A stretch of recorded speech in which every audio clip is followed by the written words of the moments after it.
The black-haired guy was in the laboratory. He was conducting an experiment. There is a process for any action. If you make the water molecules oscillate at high speed, heat is released and the water temperature rises. In other words, the water boils. The guy looked at the whole cooking process with interest. This was his mind magic. Soon the contents in the flasks were cooked. What the guy was cooking was black coffee. The black-haired guy called out to someone. 3 girls immediately approached him. They were all beautiful, but beautiful in different ways. The girls happily snuggled up to the guy. They looked at him with admiration. The guy's name was Shaw. The guy was in another world. He was in this world that his life was full of various things. Shaw searched the internet for knowledge about the primordial world, and using mind magic, he repeatedly invented cheats. This is the life he has gained through the twists of fate. It all started 2 years ago. He was an inventive video streamer. The guy shoved interesting inventions using materials familiar to everyone from the production process. The show opened its channel on its 20th birthday, and as of the 3rd month of activity, the number of subscribers on its channel was only 5 people, which upset the guy a little. However, Shaw hoped for a better future for his channel. If he kept updating the channel every day, he was sure that one day someone would notice his video. And one day the number of viewers will increase dramatically. After being upset because of the small number of subscribers of the channel, the guy left on the same day to shoot, in order to create a new video, but the next moment the guy was in the woods. His backpack was lying next to him. The guy, waking up in an unknown place, at the same moment, pulled out all the contents of the backpack. In his backpack, there were such things as a towel, a lighter, a plate, chocolate, a container, and also a multi-tool. The guy was glad for the things that happened to be with him. Shaw then checked his phone. There was no signal on the phone, and it will also run out soon. The guy forgot to charge his smartphone, but suddenly Shaw came to his senses. He looked at the place where he was with great surprise and horror. The guy didn't know where he was. Then, having calmed down, Shaw set off, trying to find a way out of the forest.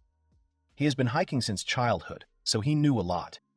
However, the guy, walking through the forest, did not recognize the plants. He had never seen anything like it. This brought terrifying thoughts to his mind. The guy was thinking that he might have accidentally wandered into a primeval forest that was developing on its own. Shaw also thought that he was in the afterlife, or in another world altogether. Suddenly, it started to rain in the forest. The guy realized that he needed to hide somewhere. At this time, he allowed the thought that he was in another world. Shaw, sheltered from the rain in a hollow tree, was thinking about another world. He saw no signs of magic or fantasy. It's been a while since the guy was in this forest. At night, near the campfire, he thought with regret that he had not even met the girls. He didn't want that kind of life. The next day, the guy wandered for a long time in the forest in search of someone. He was walking forward, leaning wearily on a wooden stick. Suddenly, Shaw stopped. There was a small field of white flowers in front of him. The guy noticed the large size of the flower. The flowers looked like bananesis, only those had 3 petals. Therefore, they are not as big as these flowers. Shaw also noticed that the tips of the flower petals were a little transparent, which made them look like a sunflower. Suddenly, the flowers began to tremble and wither. Along with this, black, bright beads slowly emerged from them. Shaw was surprised. He took his phone out of his pocket to capture this amazing process of unknown colors. However, his phone failed him. It ran out of battery, from which the guy could only put the phone away. Then Shaw approached the flowers and took out a bead from them. After that, the guy looked at them with interest. He wondered if they were edible. The guy did not stand in one place. He continued on his way and soon reached the waterfall. Shaw sat down on a rock out of exhaustion. He was thinking about the possibility of finding other people. Suddenly, the guy felt pain. It turned out that he was bitten by a large insect that looked like a tick or spider. In horror, Shaw began to remove the insect from his hand, but he held on tightly to it. Soon the guy lost consciousness. After a while, the guy, still not waking up, thought that this was his end. After all, he saw the blurred silhouette of an angel.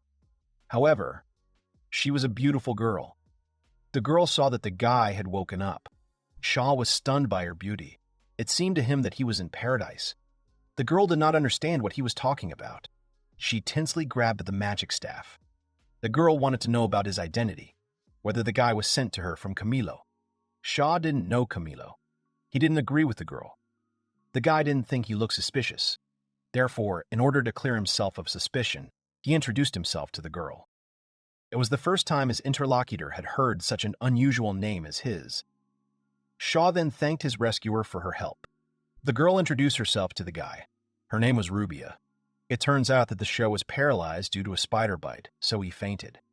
Rubia performed the decontamination with magic, but he can stay in her house until he feels better. Shaw realized that the girl was using magic, so he had entered another world after all. The girl turned in the other direction. She was interested in something. Namely, Rubia was interested in the guy's unusual things. The girl was curious. She wanted to know what it was. The guy saw a container in her hand.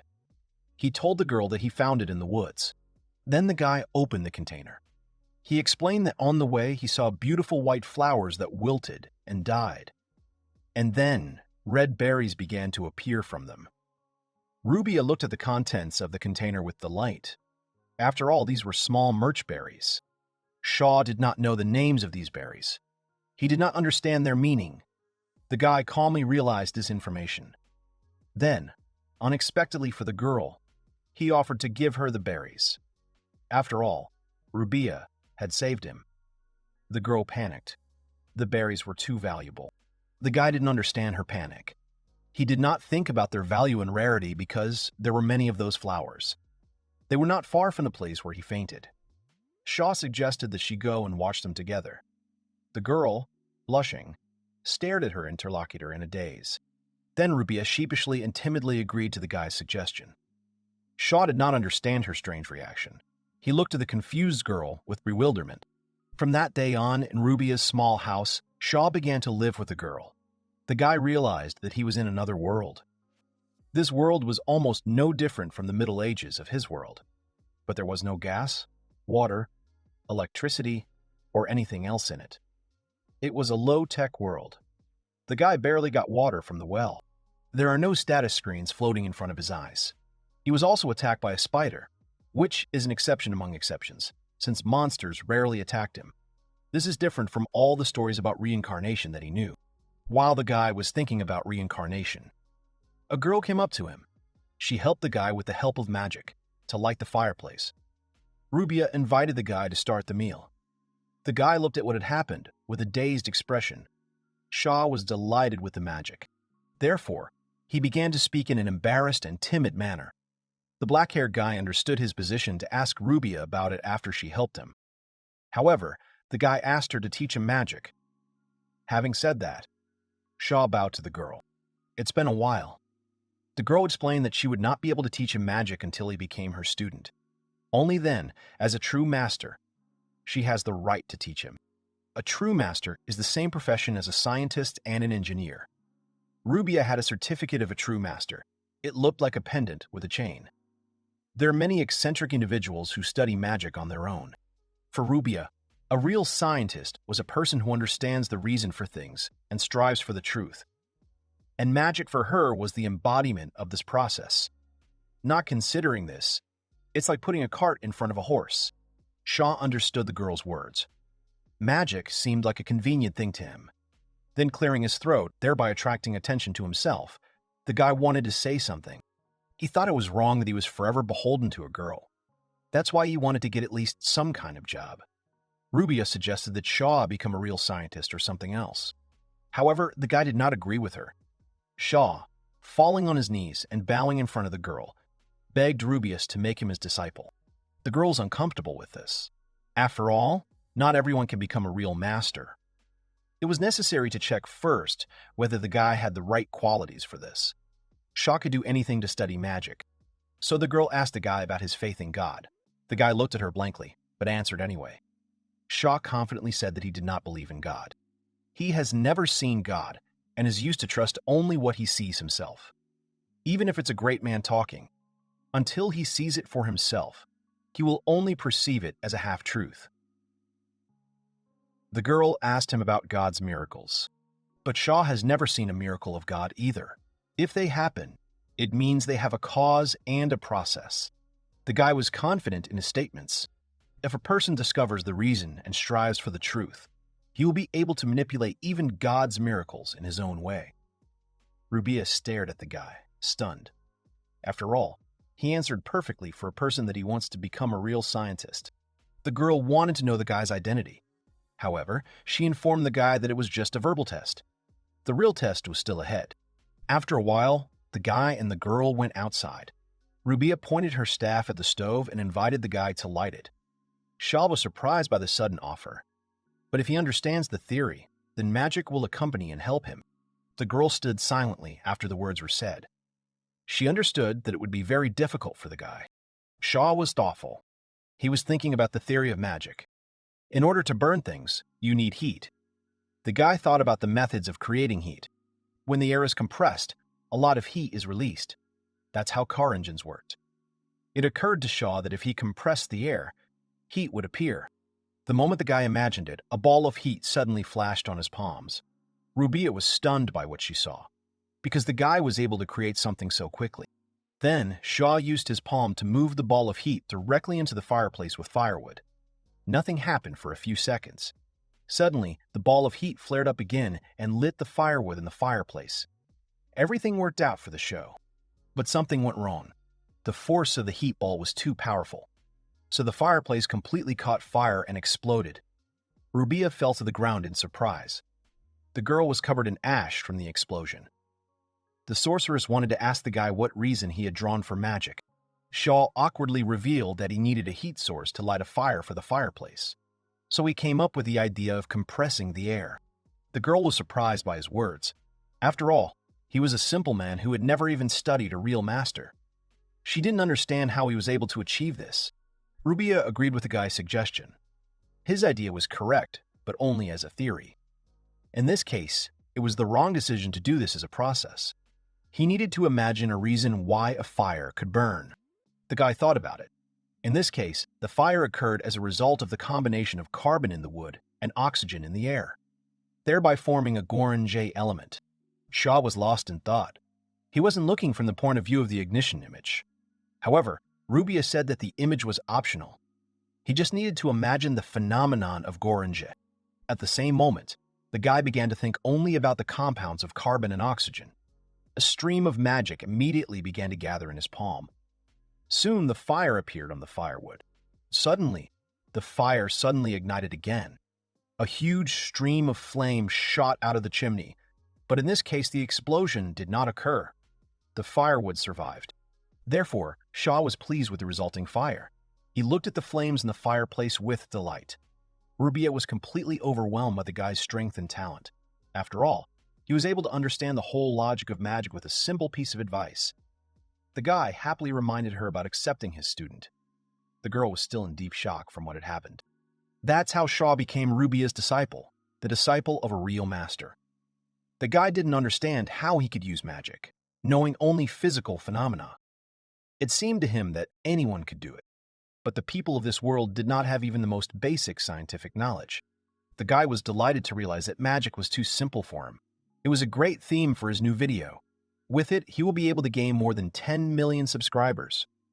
Now this number will no longer be a simple dream for him. When Shah became a student of Rubiya, his life immediately took on new colors. In addition to cleaning the house, chopping firewood and searching for water, he now helps her collect plants and insects, which are the subjects of his research. They were walking through the forest. Meanwhile, Rubiya was looking at the beautiful butterfly with interest. Shah also practiced magic in his breaks from all business. It was fascinating. Suddenly, a girl called out to him. She asked Shah what he knew about the theory of air compression. The guy knew that the expansion of air, unlike its compression, cools. If you vibrate with particles of matter, atoms, then you can heat them up. And if you stop vibrating them, you can cool them down. Shah had a lot more to say, but stopped. The girl was surprised that the guy could know all this. Rubiya also noticed that he had good manners. A great mind and good manners were a very rare combination found in a person. The girl wanted to know where the guy studied this.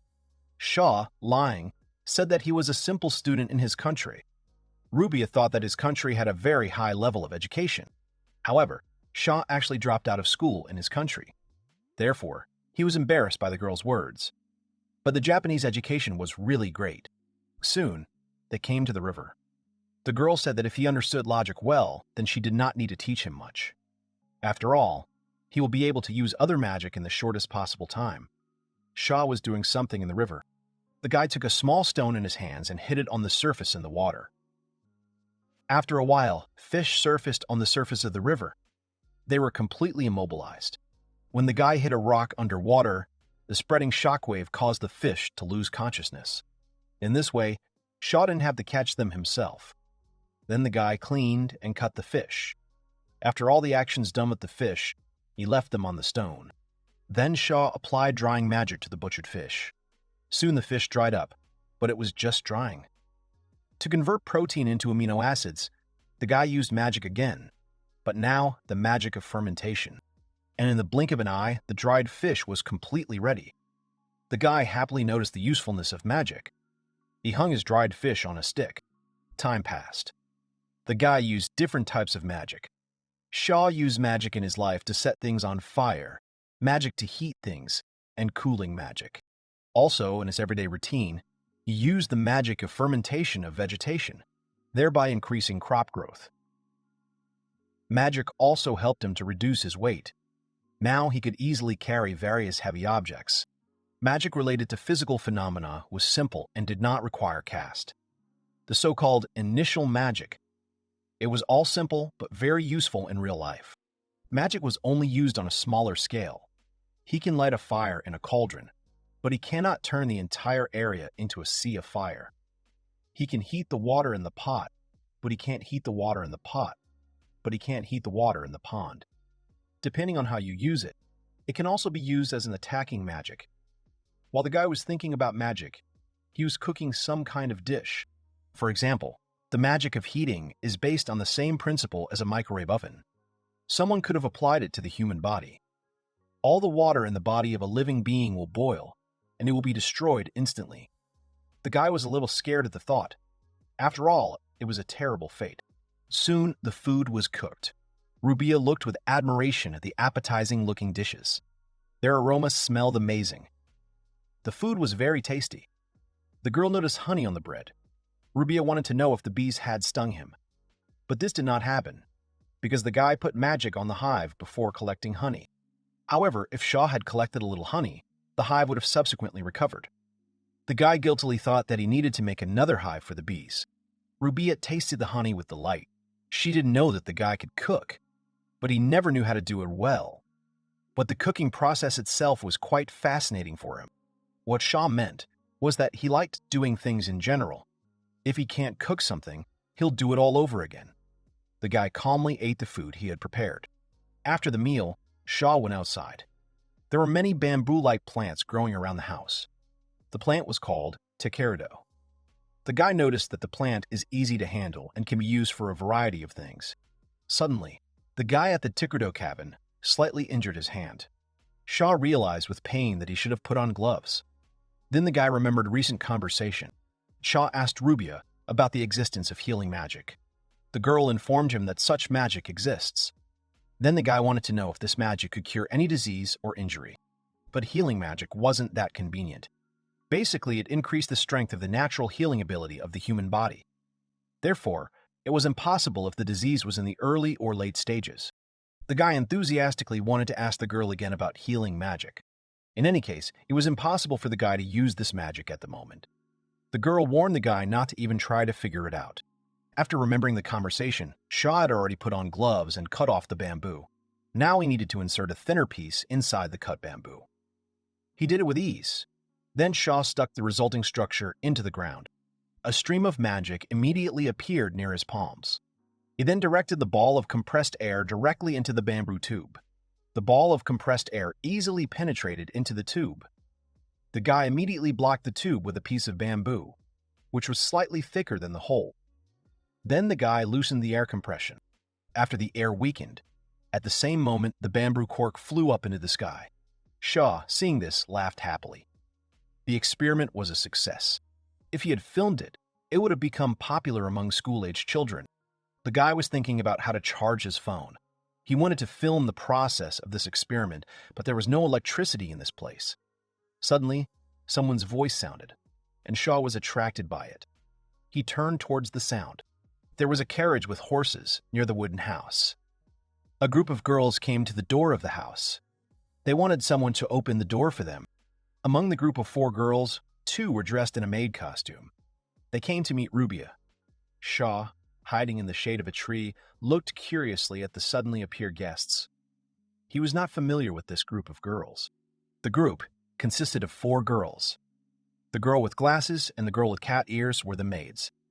There was also a girl who looked like a true aristocrat. She was wearing a tiara. There was a bodyguard next to that girl. Rubia bowed her head and greeted Her Highness the Princess, to which the princess was unhappy. The girl wanted her to address her normally. Frowning, an annoyed Rubia wanted to know the reason for the princess' arrival. The girl and her entourage had already managed to go inside the house. She thought her reason for appearing was obvious. The sorceress thought that it was about an invitation. She had already refused the girl many times. But that was not the reason for the princess's appearance. It turns out that there were rumors about Rubia in the castle. They were about the famous witch from Farlane keeping a little bird she found. It also said that the girl was wandering around, buying men's clothes and stuff. Suddenly, Shaw came into the house, from which all the girls were surprised by his appearance, because it means that the rumors were true. The guy awkwardly offered to make tea for the girls. He didn't understand why they called him the little bird. In fact, he didn't even know what to stand why they called him the little bird. In fact, he didn't even know what to say. Rubia, on the other hand, was stunned and annoyed that a group of girls had come all this way to talk about such a trivial thing. She was sorry to waste the princess's time. However, the princess did not think about it. She just stopped by Rubia's on her way home for work. Soon, Shaw made tea and served it to the guests. The guy introduced himself to the princess. He announced that he was a student of Rubia. The girl was interested because his name was strange even for a foreigner. But the guy did not pay attention to this. He prepared rare sweets from his country for the princess. The girl looked at the dessert in surprise. She thought the dish was made from a cow. However, this was not the case. Shaw served the princess chocolate. He explained to the girl that chocolate is very sweet and delicious. Then the guy invited the guest to try chocolate. Rubia and the princess looked at the chocolate slice with some suspicion. But the girls, having overcome their suspicion of unknown food, still tried chocolate. At the same moment, their cheeks turned red. With flushed cheeks, they were delighted to feel the incredible sweet taste of chocolate. They felt the pleasure that melts in their mouths. The princess did not know that such sweet and delicious food existed. Rubia looked at the guy with delight. She wanted to know information about chocolate and how to make it. Shaw explained that, most likely, chocolate is made by mixing ground nuts from the southern islands at the edge of the earth with sugar. Then they were kneaded together until smooth. The princess thought about it because sugar was very valuable. It was very difficult to get it in these lands. So the girl asked the guy if he had any more chocolate left. Shaw told her that there wasn't much left, to which the princess wanted the guy to sell her all the remaining chocolate. The girl enthusiastically asked him about the price. She offered the show 3 gold coins. The guy realized that he was offered 3 gold coins. In this world, you could live on 2 silver coins a month. Considering that 2 silver coins are 100,000 yen, the 3 gold coins were 600,000 yen. The guy was completely delighted with the amount. Soon, Shaw received his 3 gold coins, and the princess took a whole bar of chocolate. She was sorry that she couldn't invite Rubia to the castle this time too, but the girl was able to get rich in the form of a whole bar of chocolate. After that, the princess said goodbye to them, slamming the door. Rubia and Shaw stared at the closed door in silence, when suddenly the princess's voice sounded again. The girl called out to them. The master and the disciple went out into the courtyard. They did not understand why the princess did not leave their house. It turns out that the princess was curious about the device that stood in the well. The girl wanted an explanation about the unknown instrument. Shaw told her that the device was called a buzzing pump. With it, he can pump out water from the bottom of the well. Then, after explaining, the guy showed how the pump works. The princess was shocked that water was coming out of the pump. She thought it was magic. However, this was not the case. It's just a trick. Anyone can do that. Therefore, the girl also tried to move the handrail of the pump. The The water immediately poured out. After that, the princess was curious to know the meaning of this device. At the same time, Shaw gave her a piece of bamboo. It was a toy that sends water flying. The guy showed the principle of operation of the toy. The princess looked at the bamboo toy with interest and curiosity. Then the girl used it. A jet of water flew out of the device. The water got right into the maid with the cat ears. She meowed and began to run away from the jet of water. The princess cheerfully started shooting water right at her maid. The maid was trying to hide from the water. Shaw also explained to the girl that if you block the hole of the toy, then the water will not come out. The princess understood his explanation. Then, after the guy's question, the girl realized that if there was a hole on the other side, then the water would flow out in her direction. Now she understood how the guy was able to pump water out of the well. When the pump moves up and down, a vacuum is created in the pipe.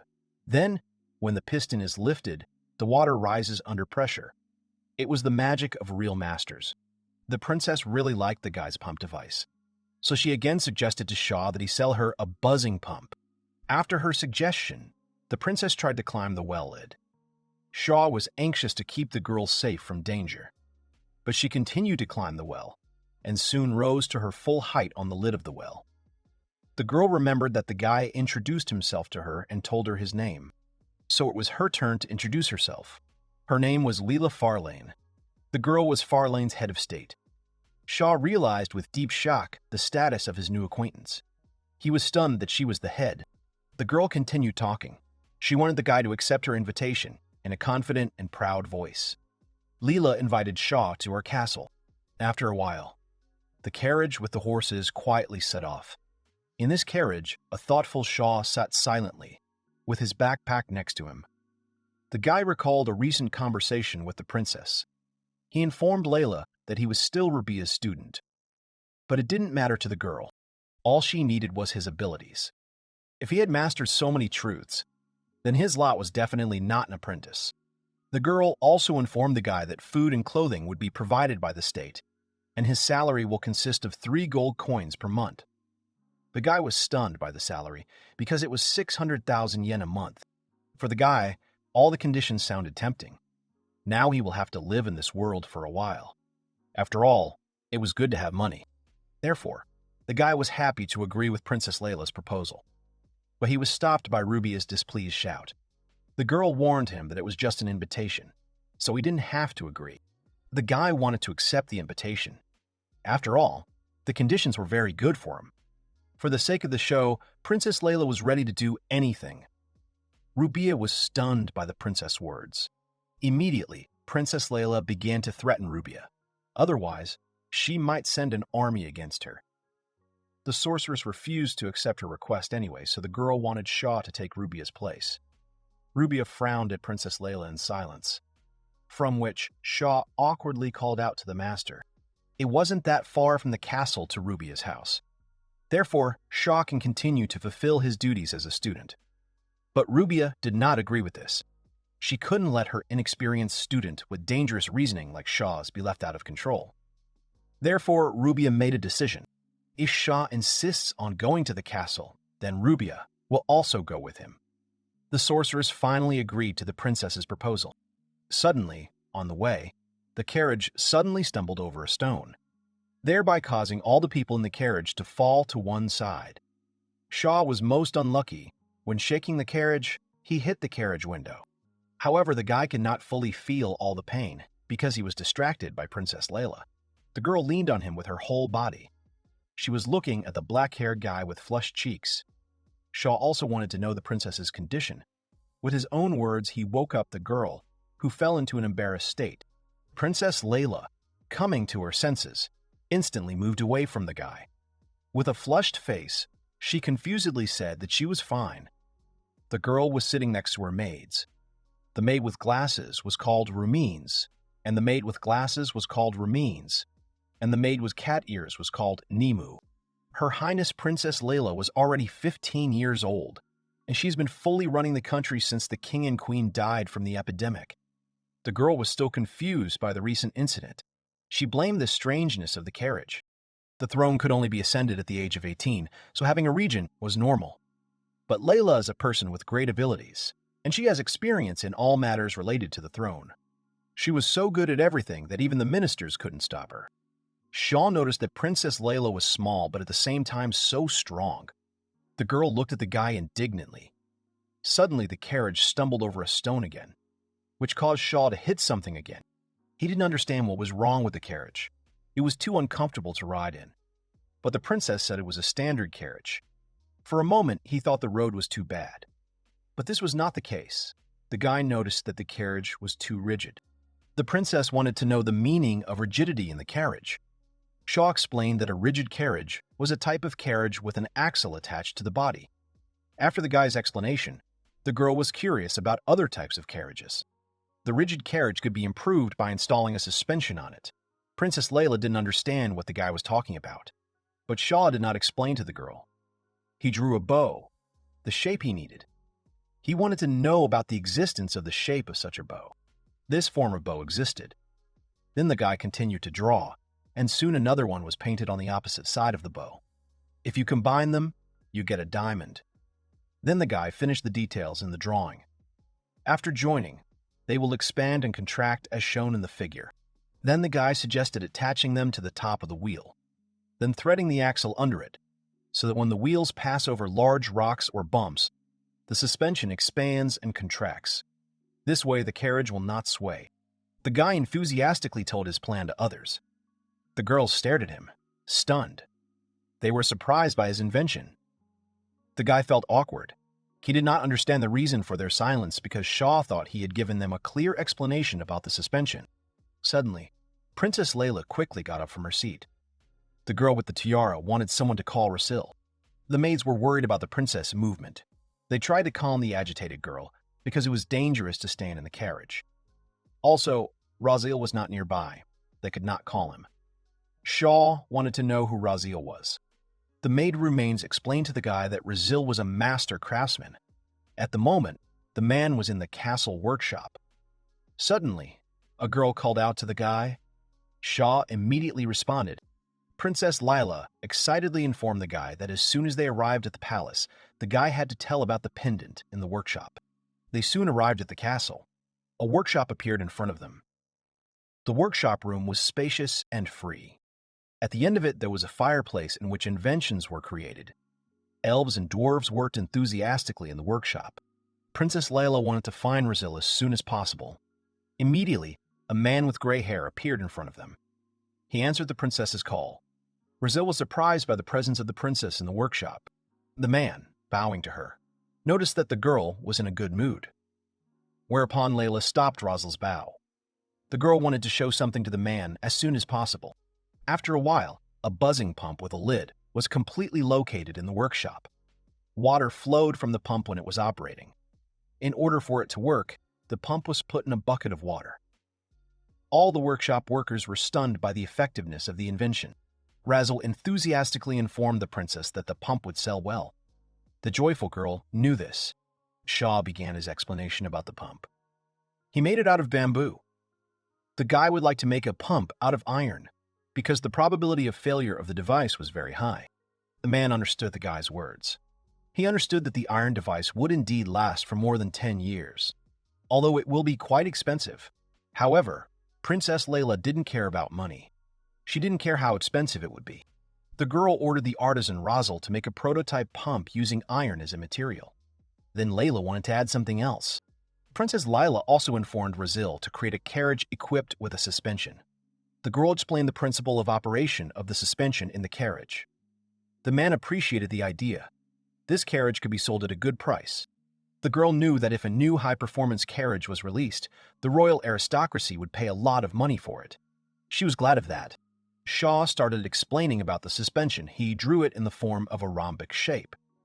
In fact, it should consist of several boards of different lengths glued together. Rasil was curious why not one board was used, but a combination of boards of different lengths. Shaw noticed that the man was very perceptive. The guy explained the resonator using the example of jumping on a branch. After all, when bouncing, the branch swayed more and more. Rasil understood the example of the show. He played like that when he was a kid. Shaw continued the explanation. He said that if someone gets carried away while swinging, Then eventually the branch will break. Laying boards of different lengths distributes the load and prevents breakage. For durability, Shaw would like to make a suspension made of steel, but it will be difficult to make it out of elastic steel. So the guy suggested using high-quality copper for this. Then, with a smile, he informed me that it would be possible to make it so that the suspension could be changed regularly and parts could be sold. Then, you could earn twice as much money. Layla was stunned by his words. The girl praised the show in a whisper. The guy turned out to be much more perceptive than she thought. The guy smiled at Princess Layla's praise. Shaw started talking about the design of the carriage again. He suggested to the artisans that they add to the carriage the ability to change the angle of the front wheels. Although it will be a little more difficult, but the carriage will become even more convenient. The artisans from the workshop understood the guy's explanation. They realized that the guy's offer would really make it easier to make turns and turns when riding in a carriage. The ride quality will also improve. The show saw the enthusiasm of the artisans, as it should be for people working in the manufacturing sector. They quickly understood all the words of the guy. The artisans also wanted to learn more about the design of the carriage. After a while, the guy was answered in the direction of his workshop. Shaw looked at the hut with delight. Now he has his own workshop. Princess Layla informed him that in the castle he would be able to find all the materials and craftsmen who would invent everything he wanted. The girl was counting on him. Then the guy went to his workshop. In addition to the workshop in the castle, there was also a blacksmith shop where dwarves worked. They created various devices from metal and other materials. The artisan workshop specialized in fine finishing and engraving. The elves were doing this. They elegantly painted things. The guy also noticed that there were all kinds of wood in the materials department. Iron was also available. But iron was a scarce and valuable material. Shaw scanned the entire castle. He also saw the maid's room on the way. There were maids he knew in it, namely Rumines and Numi. Numi was glad to see the guy. Soon, a door appeared in front of him. Shaw realized that this was the master's office. It took Rubia a while to pack her things, so the girl arrived late. She was putting her things around the office. Shaw wanted to help the master. However, Rubia refused to help, because then she would not know where everything was lying. After that, the guy asked Rubia about the presence of other masters in the castle. The girl answered his question positively. The elven master of true learning was in the castle. The guy was excited about it. The real elf was somewhere in the castle. He wanted to see them. But suddenly Rubia approached him, standing as close to the guy as possible. She said that the elf was very old. The sorceress warned Shaw not to dare approach the elven master. The guy still remembered Rubia's warning. But her words made him doubly curious. Shaw wanted to see real elves. Suddenly, on the way, he saw a door ajar. Shaw became curious at the sight of her, so he came over. Because of the light in the room, the guy wanted to find out what kind of room it was. He wanted to go into the room. Suddenly, there was a clatter of heels near him. Someone called out to the guy in an angry voice, from which he startled and quickly turned in the direction of the sound. An elf appeared in front of the guy. She was annoyed by his presence. The girl did not know him and therefore thought that he was an imperial. The elf looked at the guy suspiciously. She still suspected that he was an imperial spy. Shaw was surprised to see that she was tall. The guy looked up at the elf in a daze. He had heard that the elves continued to grow in height until the very end. At the age of more than 1,000 years, they could have a height of more than 2 meters. The guy realized that this was the real master that Rubia was talking about. The elf looked at the stranger irritably. She still suspected the guy of being a spy. The guy anxiously immediately informed the girl that he was not a spy. He worriedly announced that he was a disciple of Master Rubia, to which the girl immediately changed. She grabbed Shaw by the chin and calmly examined him with interest. When the elf heard that Rubia had taken an apprentice, she became very interested in his appearance. Then, after her words, the girl wanted to know about Rubia's situation. She thought that she was so impolite that she did not even greet her colleague. Shaw also explained to the elf that his master was staying at the castle because Rubia needed to prepare for the move. Then the girl wanted to know why he, as a student of Rubia, did not come to greet her. The guy explained to the girl again that he had a lot to do. But Shaw promised her that he would come by later to say hello. It is still necessary to correct the situation. The elf was unhappy with the situation. However, She then pushed the guy into her office. The girl understood that the guy was unaware of her relationship with Rubia. Therefore, she will allow the guy to take responsibility for the rudeness of his master. Shaw wanted to know the identity of the elf. She immediately introduced herself to him. The girl's name was Stella. She said that if he was really Rubia's student, he knew exactly her status. Shaw also introduced himself in response. He reported that he was a student of Rubia. Then the guy hesitantly started looking for something in the inside pocket of his jacket. It was his gift in honor of meeting her. Soon the guy found the item he needed. He opened his palm and showed the girl 2 red berries. Shaw considered it a rather valuable gift. Stella was shocked by his gift. After all, it was a precious low March fruit, especially since the berry had a rare crimson color. Then the girl awkwardly took the gift away. She pretended to say that it was good material. After receiving the gift, Stella pointed the guy towards the chair. She informed him that he could sit on a chair while the elf brewed a pico drink. After a while, the pico was ready. The girl handed him the guy. Shaw noticed that the drink was similar to coffee. Not only the appearance was similar, but also the aroma. Shaw took the cup and tasted the pico. The drink was delicious. Everything was perfect in it. The fragrant smell, the bitterness with depth. But still, the guy will miss his world. The guy, having tasted pico, wanted to find out if it was easier to get pico. The drink was easier to get, but it was a little expensive. It could also be purchased in the city. Stella promised the guy to tell him about her favorite store. Suddenly, the girl changed the subject. She wanted to know the guy's true identity. Shaw stared blankly at his companion. He didn't understand what she wanted to know. After all, the guy was just an apprentice of a true scientist. However, the girl did not believe him. Stella noticed that he had a high level of education and etiquette. On this continent, such education is only available to the children of royalty, nobles, and large shopkeepers. In her memory, she didn't know a guy his age who fit that description. Shaw was stunned that the girl knew everyone who was in her category. Stella remembered everyone, because they were respected customers. Therefore, the guy admitted that he came from a country that Stella does not know. But the girl was still suspicious of him. His answer did not convince her. The tense guy just said it was because of the sea. That was all he could say. The girl did not like his cryptic words. However, Shaw was sure that there were things that Stella didn't want to know about. That's how it should be. The guy didn't want to tell the girl the truth. He warned her by telling her the proverb that sometimes curiosity leads to elimination. Shaw understood that being a disciple of Master Rubia, he was especially interesting to her. But they didn't know each other well enough for such a conversation. Stella just frowned at his words. Then the girl began to give an example of similar proverbs from her country of this world. She understood that, indeed, many people are happier if they don't know anything. Stella changed the subject. The girl looked with interest at the Lilmer Ralmerge berries. She wanted to know where the guy found them.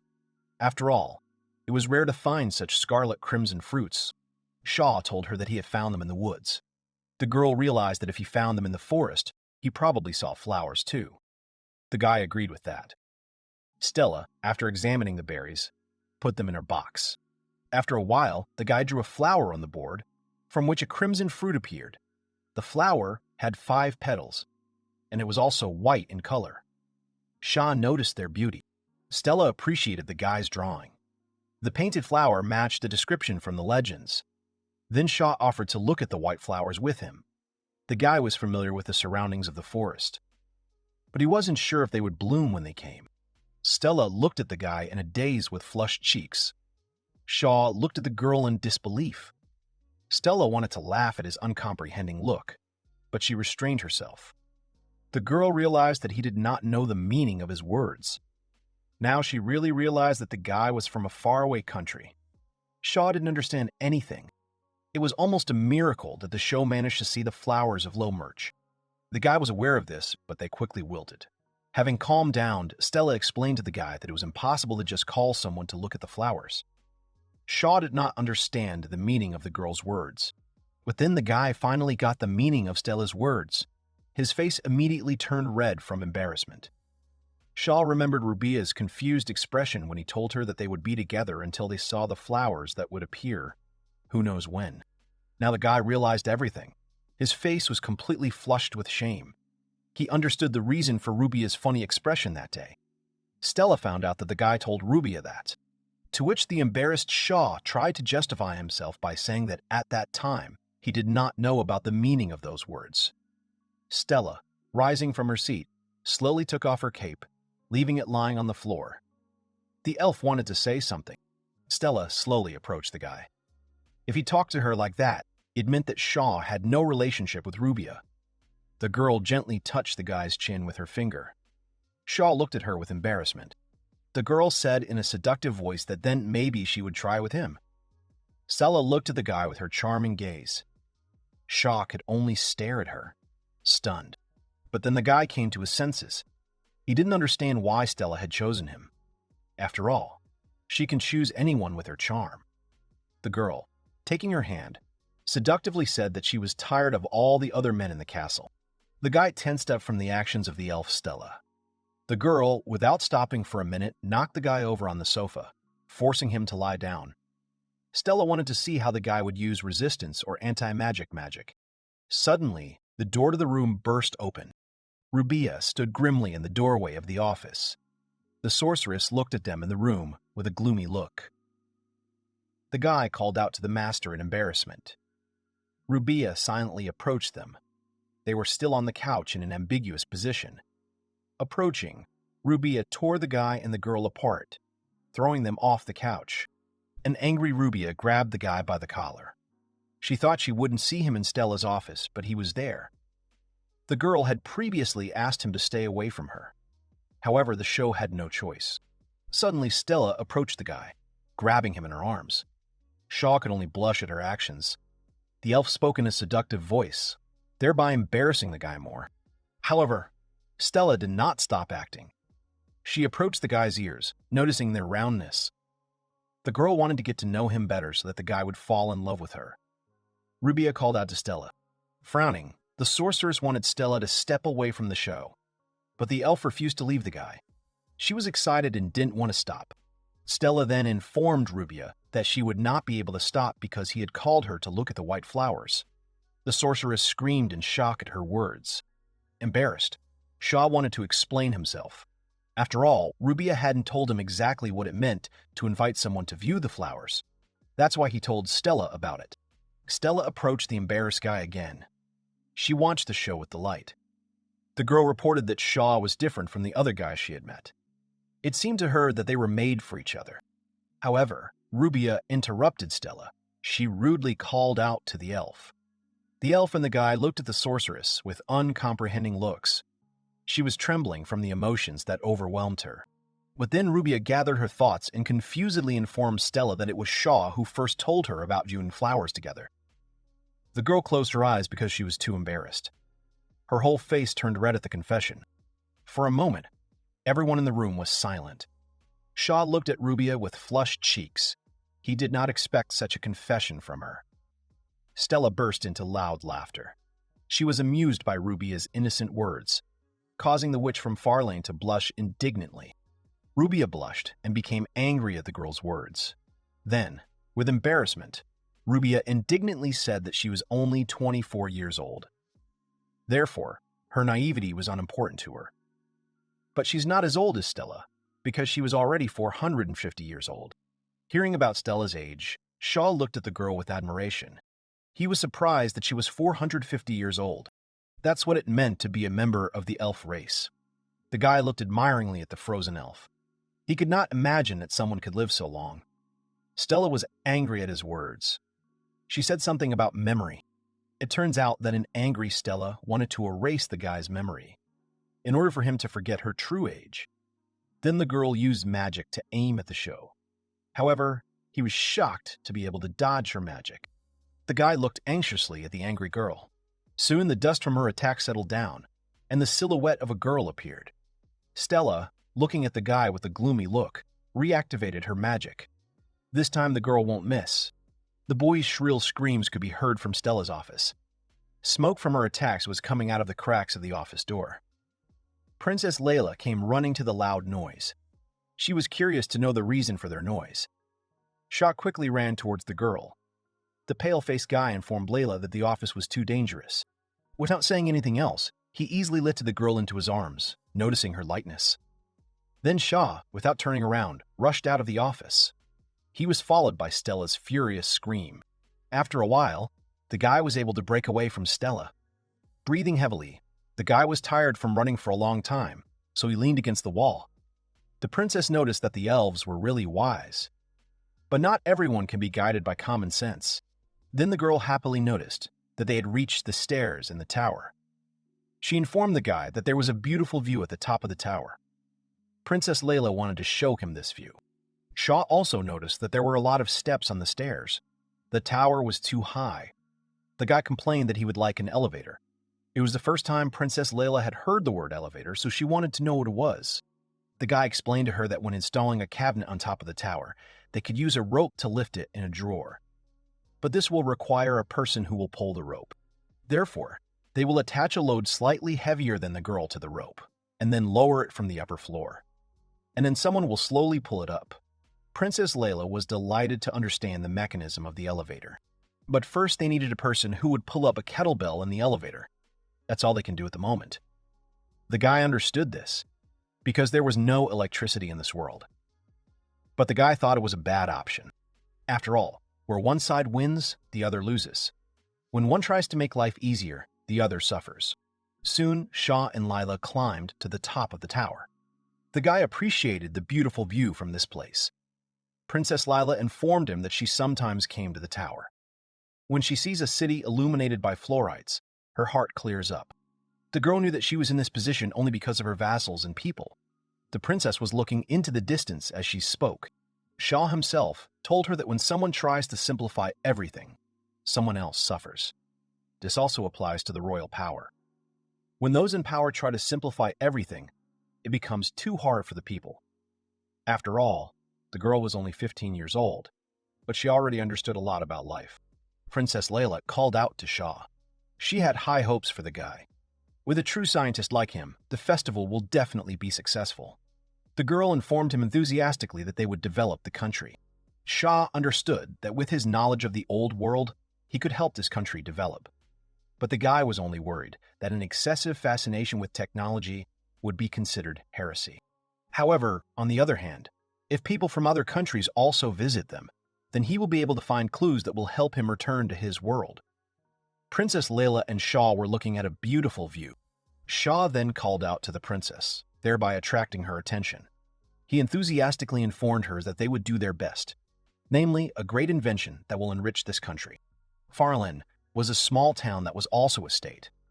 Shaw had been in this castle for a little over half a month. The guy couldn't stand it anymore. Shaw lay down wearily on the floor. His stomach was grumbling from hunger. The guy really wanted Japanese food. The guy wanted to cry from his sad situation. Shaw wished with all his heart that he could eat miso soup and onigiri again. After a while, the guy went outside. He was in the market at the castle. There were many stalls in this market, and a variety of goods were sold in them. The guy was looking for rice and miso at the market, but there was nothing even close to these products. He was able to find barley, but barley was not even close to rice. Shaw also noticed that there was a large selection of fish products on the market. It seems that the culture of drying and transporting fish is well developed in this world, except for those that can be found nearby, as transportation took a long time. Another integral part of Japanese cuisine is soy sauce. For its preparation, the guy wanted to find glutamate somewhere. Soon the guy found himself in front of a counter with seafood. The seller wanted to help the guy with the search.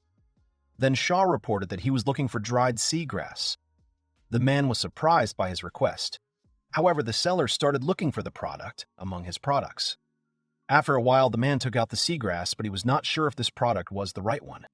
After all, the seagrass was all white and moldy. The seller informed Shaw that he was going to throw it away because he couldn't sell it. Shaw was stunned. After all, it wasn't mold. On the contrary, the seagrass was of the highest quality and added flavor. Therefore, the guy immediately notified the seller that he would take them. The guy also bought dried fish. He asked the seller to give him seagrass as a gift. The man gladly gave him the groceries. After a while, the guy was holding a huge bag of groceries in his hand. He was happy because he went shopping. After dragging the bag to the house, he laid out the groceries. The guy bought cereals, vegetables, and other products. To start the show, I wanted to try to make a broth for a seaweed soup called kelp, according to a recipe from my world. He remembered that he had to cut the seaweed into small pieces. Then he had to pour hot water over the kelp. After that, it was necessary to sprinkle a little salt on top, and then you will get instant soup. After all the actions, the guy enthusiastically tasted the soup he had prepared. It was amazing. The guy enjoyed the aroma and gorgeous taste of the soup. It was exactly kelp, like from his world. From the taste of the soup from his world, Shaw remembered his mother. She was probably worried about his absence. The guy didn't even know if his world had been preserved. Maybe he was the only one who lost consciousness from the shock caused by the disappearance of the light. He felt sad from such thoughts, so the guy continued to experiment with food again. Shaw came up with the idea of using a water wheel from the workshop. After all, if you use it, you could make a barley mill. A mortar and pestle would be enough for the amount he eats. But it was hard and exhausting, so the guy tried to just mechanize it all. The guy used a water wheel, with the help of which he was able to create a mechanism for peeling barley. The huge mortar was mechanized, and the tool cleaned the barley itself. Soon the guy received a peeled cereal. Then, after receiving the peeled barley, Shaw cooked the cereal. After cooking, the guy tasted the resulting food. Although there was a peculiar aroma, but the cooked barley was delicious. It was just too dry to make tortillas out of. The next day, Shaw got down to a really great thing. This is the first time he will cook miso in another world. Rupia looked suspiciously at the enthusiastic guy. He was up to something strange again. Shaw wanted to show his master a brilliant first step in the history of this world. Miso was made from soybeans. The guy found the beans, but they didn't look exactly like soybeans from his world. You will also need salt for the dish. She could be found in this world without any problems. Rice malt was also needed, but the guy didn't have rice, so he would use barley malt instead. It will be more like barley miso. It took a long time to cook miso, but there was magic in this world. Therefore, the preparation of the dish will be very easy. The guy enthusiastically approached the case. Even if it didn't work out, I could always try again.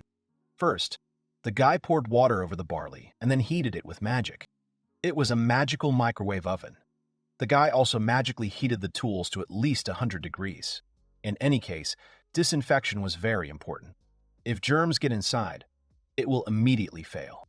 After all the actions, the steamed barley is divided into small portions. Next, the guy applied growth-stimulating magic to him. When the guy used magic on the barley, something started to appear on them. Rubia thought it was mold. The girl informed the guy that they would not be able to eat this dish because of the mold. However, Shaw reassured her. He explained that the yellow stain that appeared on the barley was not just mold, it was sesame mold. The miso that was sold in Japan had a white mold. But there has been a mutation in this world. Everything should have been enough for such a volume. Koji will be ready soon. After a while, the sorceress smelled the pleasant sweet aroma from the cereal. Then, after the aroma appeared, the beans were steamed and mashed again in a magic microwave oven. Then Shaw and Rubia carefully mixed salt and barley malt with their own hands. After that, they formed balls out of them. Rubia looked at the guy suspiciously. She still thought that the dish would be inedible. But the guy assured her that if the fermentation went right, the dish would taste good. Next, they packed everything in a sterilized jar. After that, they had to close the jar tightly with a lid. Shaw then cast a spell to speed up the fermentation process. Maturation lasted about an hour, with breaks in between. The guy sat down wearily on the floor. Rubia calmly sips tea. Everyone was waiting for the cooking. Using magic, the guy was able to speed up the cooking process from about 1 year to 1 hour. Soon an hour passed, and the dish was ready. Shaw, opening the lid of the jar, smelled the aroma of cooked miso with pleasure. The miso made in another world was now ready to be consumed. The guy looked at the dish with admiration and joy. Rubia didn't trust him yet, because she had never heard of miso. Meanwhile, far away from them, in the courtyard of the castle, there was a maid with cat ears. Nimu was doing her cleaning job, namely sweeping the yard. The maid wanted to know where this pleasant smell came from. The smell of the dish was spreading from Shaw's house. The guy showed the girl what he had prepared. It was a dish of miso soup with pork. The girl did not know about such soup, to which the guy explained to her that it was soup from his hometown. He used kelp and dried fish for the broth. The miso soup also included vegetables such as potatoes, onions, and carrots. Unfortunately, he did not find a product similar to radishes. Besides the miso soup, the guy also cooked barley rice. Shaw also grilled the meat. He prepared all this as an addition to miso.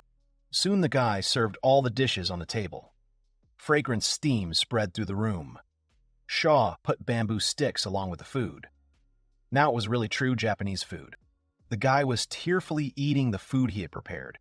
Along with the familiar taste of the food, he could feel the Japanese spirit in it. Then the guy told Ruby not to be shy and try the dishes. However, she was a little afraid to eat unfamiliar food. Suddenly, someone knocked on Shaw's house. Along with the knock, a voice was heard calling out to Shaw. It turns out it was Numi.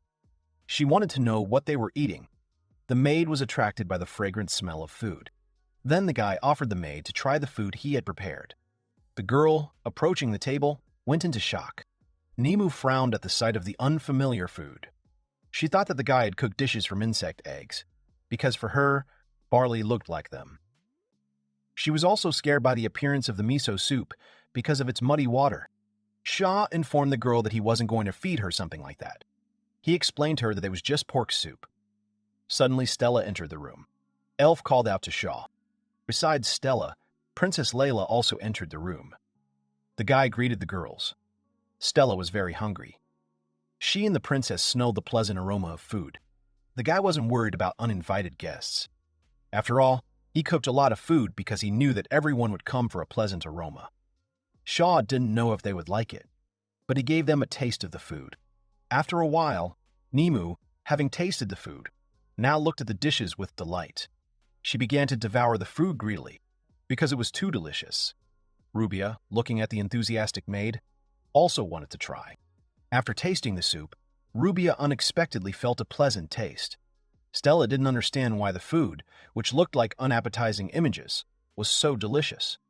Princess Layla thought the same way. Then Princess Layla saw that there were carrots in the soup. She hated carrots because they were too bitter. But after tasting the carrots from the soup, she felt a pleasant taste. Which is why the girl was surprised. The guy explained to everyone that the taste had changed due to a process called alkali removal.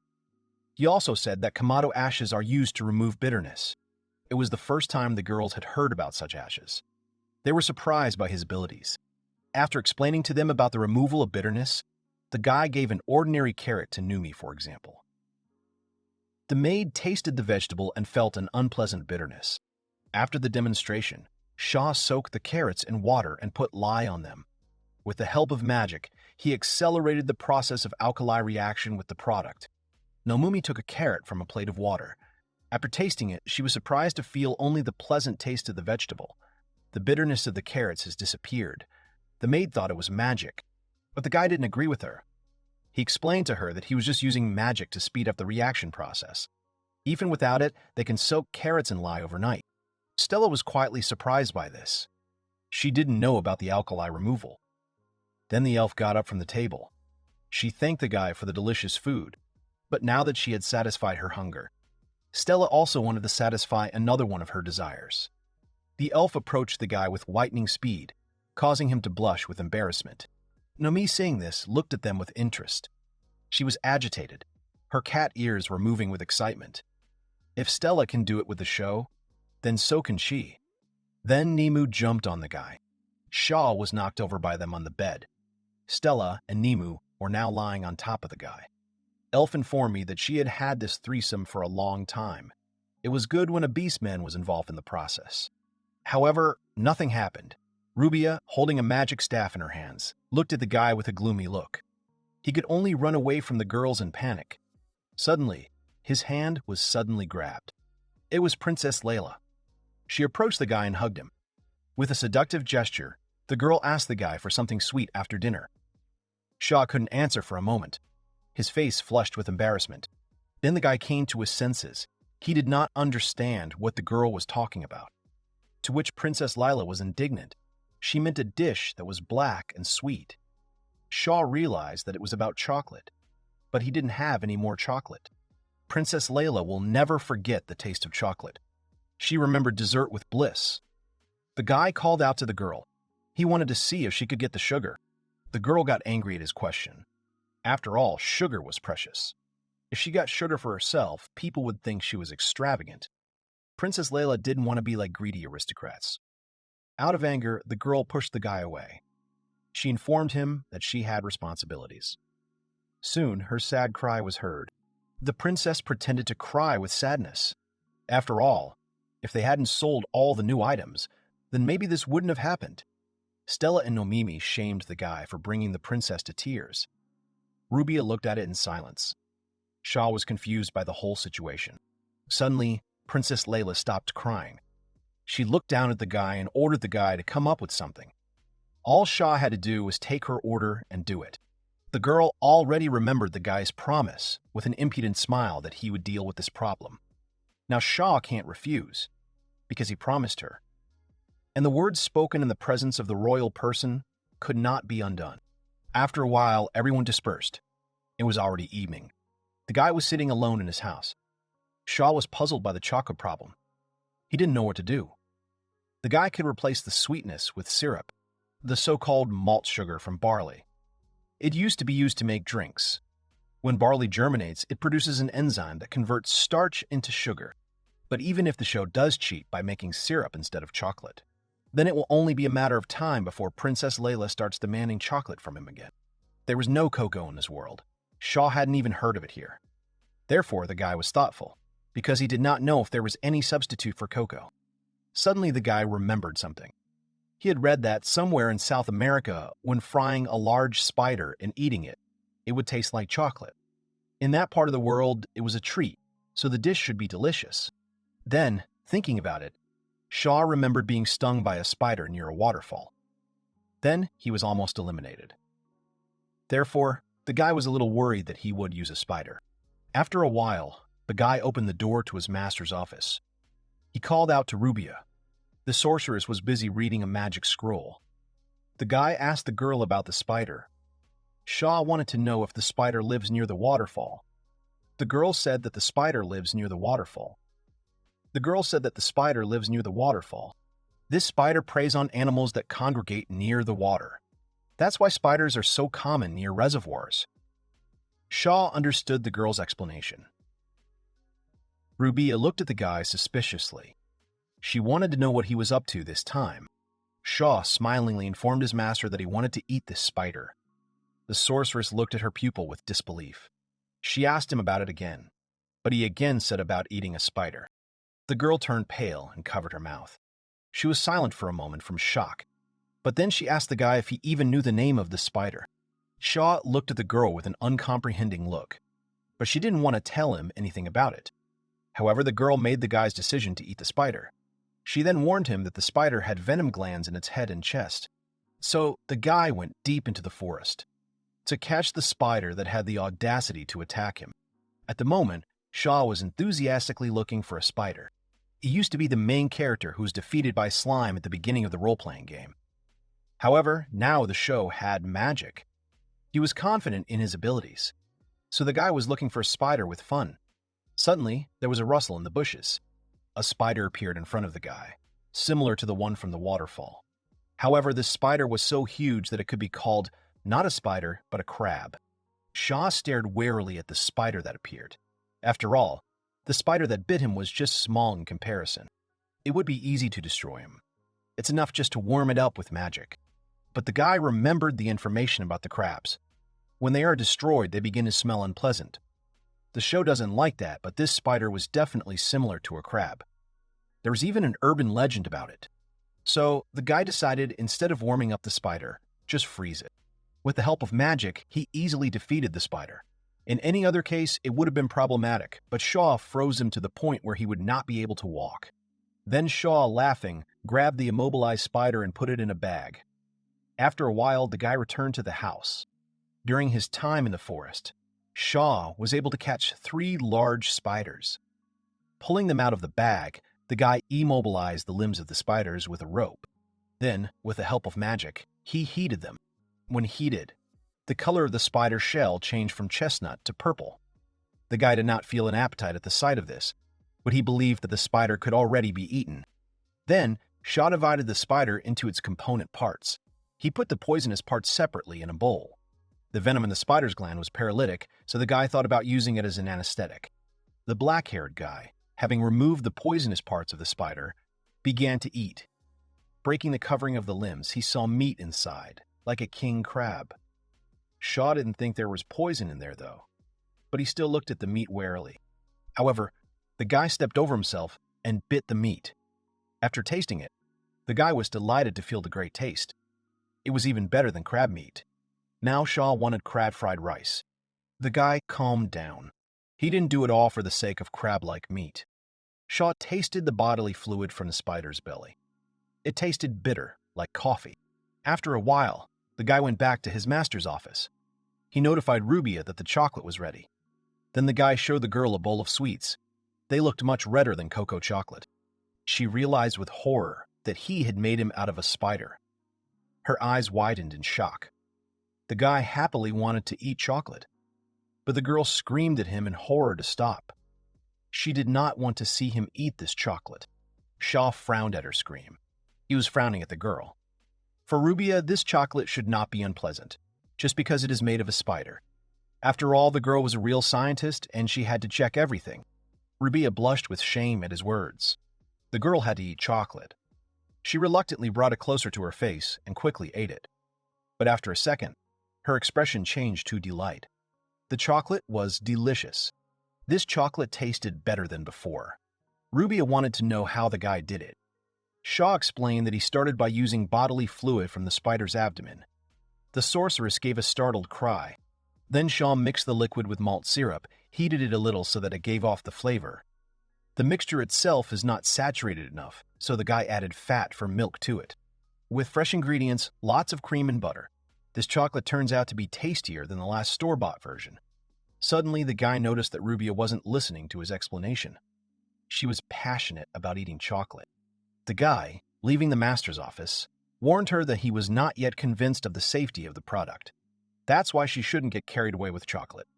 Shaw wanted to go to the princess to report on the preparation of chocolate. Soon the guy found himself in the throne room. He informed Layla that he had made chocolate. The princess praised the show for that. Nemu was carrying this chocolate to the princess. The princess wanted to know about the ingredients because Shaw had told her that they were hard to find. Shaw informed her that he had found a replacement for them. Then he took out a spider. Lila wanted to faint in horror, but the maids arrived in time and did not let her fall. The guy finally found out the spider's name. The angry princess wanted to know why he was purple in color, but it was not uncommon for medicines to be made from parts of the body of animals and monsters. The princess hesitated, but Rumings came to her rescue. The maid volunteered to be the first to taste this chocolate. Rumines, having tasted it, was delighted to feel the sweet and rich taste. She couldn't stop eating it. Layla was happy about it and wanted to try it too. But suddenly, something happened to Rumines. The girl turned pale and covered her mouth with her hand. Everyone was scared by the sudden change in the maid. The guy picked up the fallen Rumines. Everyone was concerned about the maid's well-being. Rumines leaned against the guy. With seductive sighs, she asked the guy to just call her Rumi. Shaw, blushing, stared at her, stunned. The girl, breathing heavily, blushed. She was calling Shaw in a seductive voice in prostration. The guy realized the whole situation. He quickly ran away from the throne room to his master, leaving the girls alone. The guy hoped that even if there was poison in the chocolate, then Magister Rubia would be able to overcome the condition with the help of magic. Soon the guy found himself in the girl's office. He called out to the master in a worried voice. However, the girl was already lying on the floor. She was panting and in the same condition as Ruminasis. The girl looked at the guy with a voluptuous gaze. From the effects of the chocolate effect, every part of her body turned seductively red. The sight of the sorceress made Shaw's nose bleed. The girl, still breathing heavily, could not believe that he had forced her to eat it. Then her scream went all over the castle. She called the guy a fool. After a while, the guy found himself back in the throne room. The chocolate he cooked had an exciting effect. the effect will be too strong that even the master will be defeated by him. The mark on his cheek proved it. Princess Layla was happy about it. She wanted to start mass production of this chocolate immediately. The guy was shocked by her words. It seemed dangerous to him. However, due to the effect of chocolate, many people will want to pay a fortune for it, especially if there is no antidote. The princess was sure of it. After a while in the artisan's workshop, Brazil enjoyed eating the cooked spider. A man has been looking at spiders since childhood. He couldn't believe that he had been missing out on such a delicious dish for decades. Then the man praised the guy for coming up with the idea to use the spider for food. It was the idea of a real master. Now that they know how to make chocolate, they should prepare for its mass production. The man told the guy that lately he felt that they were standing at a turning point in time. It was a turning point. It was as if a ladder had suddenly appeared on an empty plain. However, the man did not know where it led, to heaven or hell. The artisan appreciated the man's words. He believed that the center of the world would be in Farlane, because nowhere else was there such an invention as theirs. Shaw was glad that they appreciated it. However, they had to face many difficulties.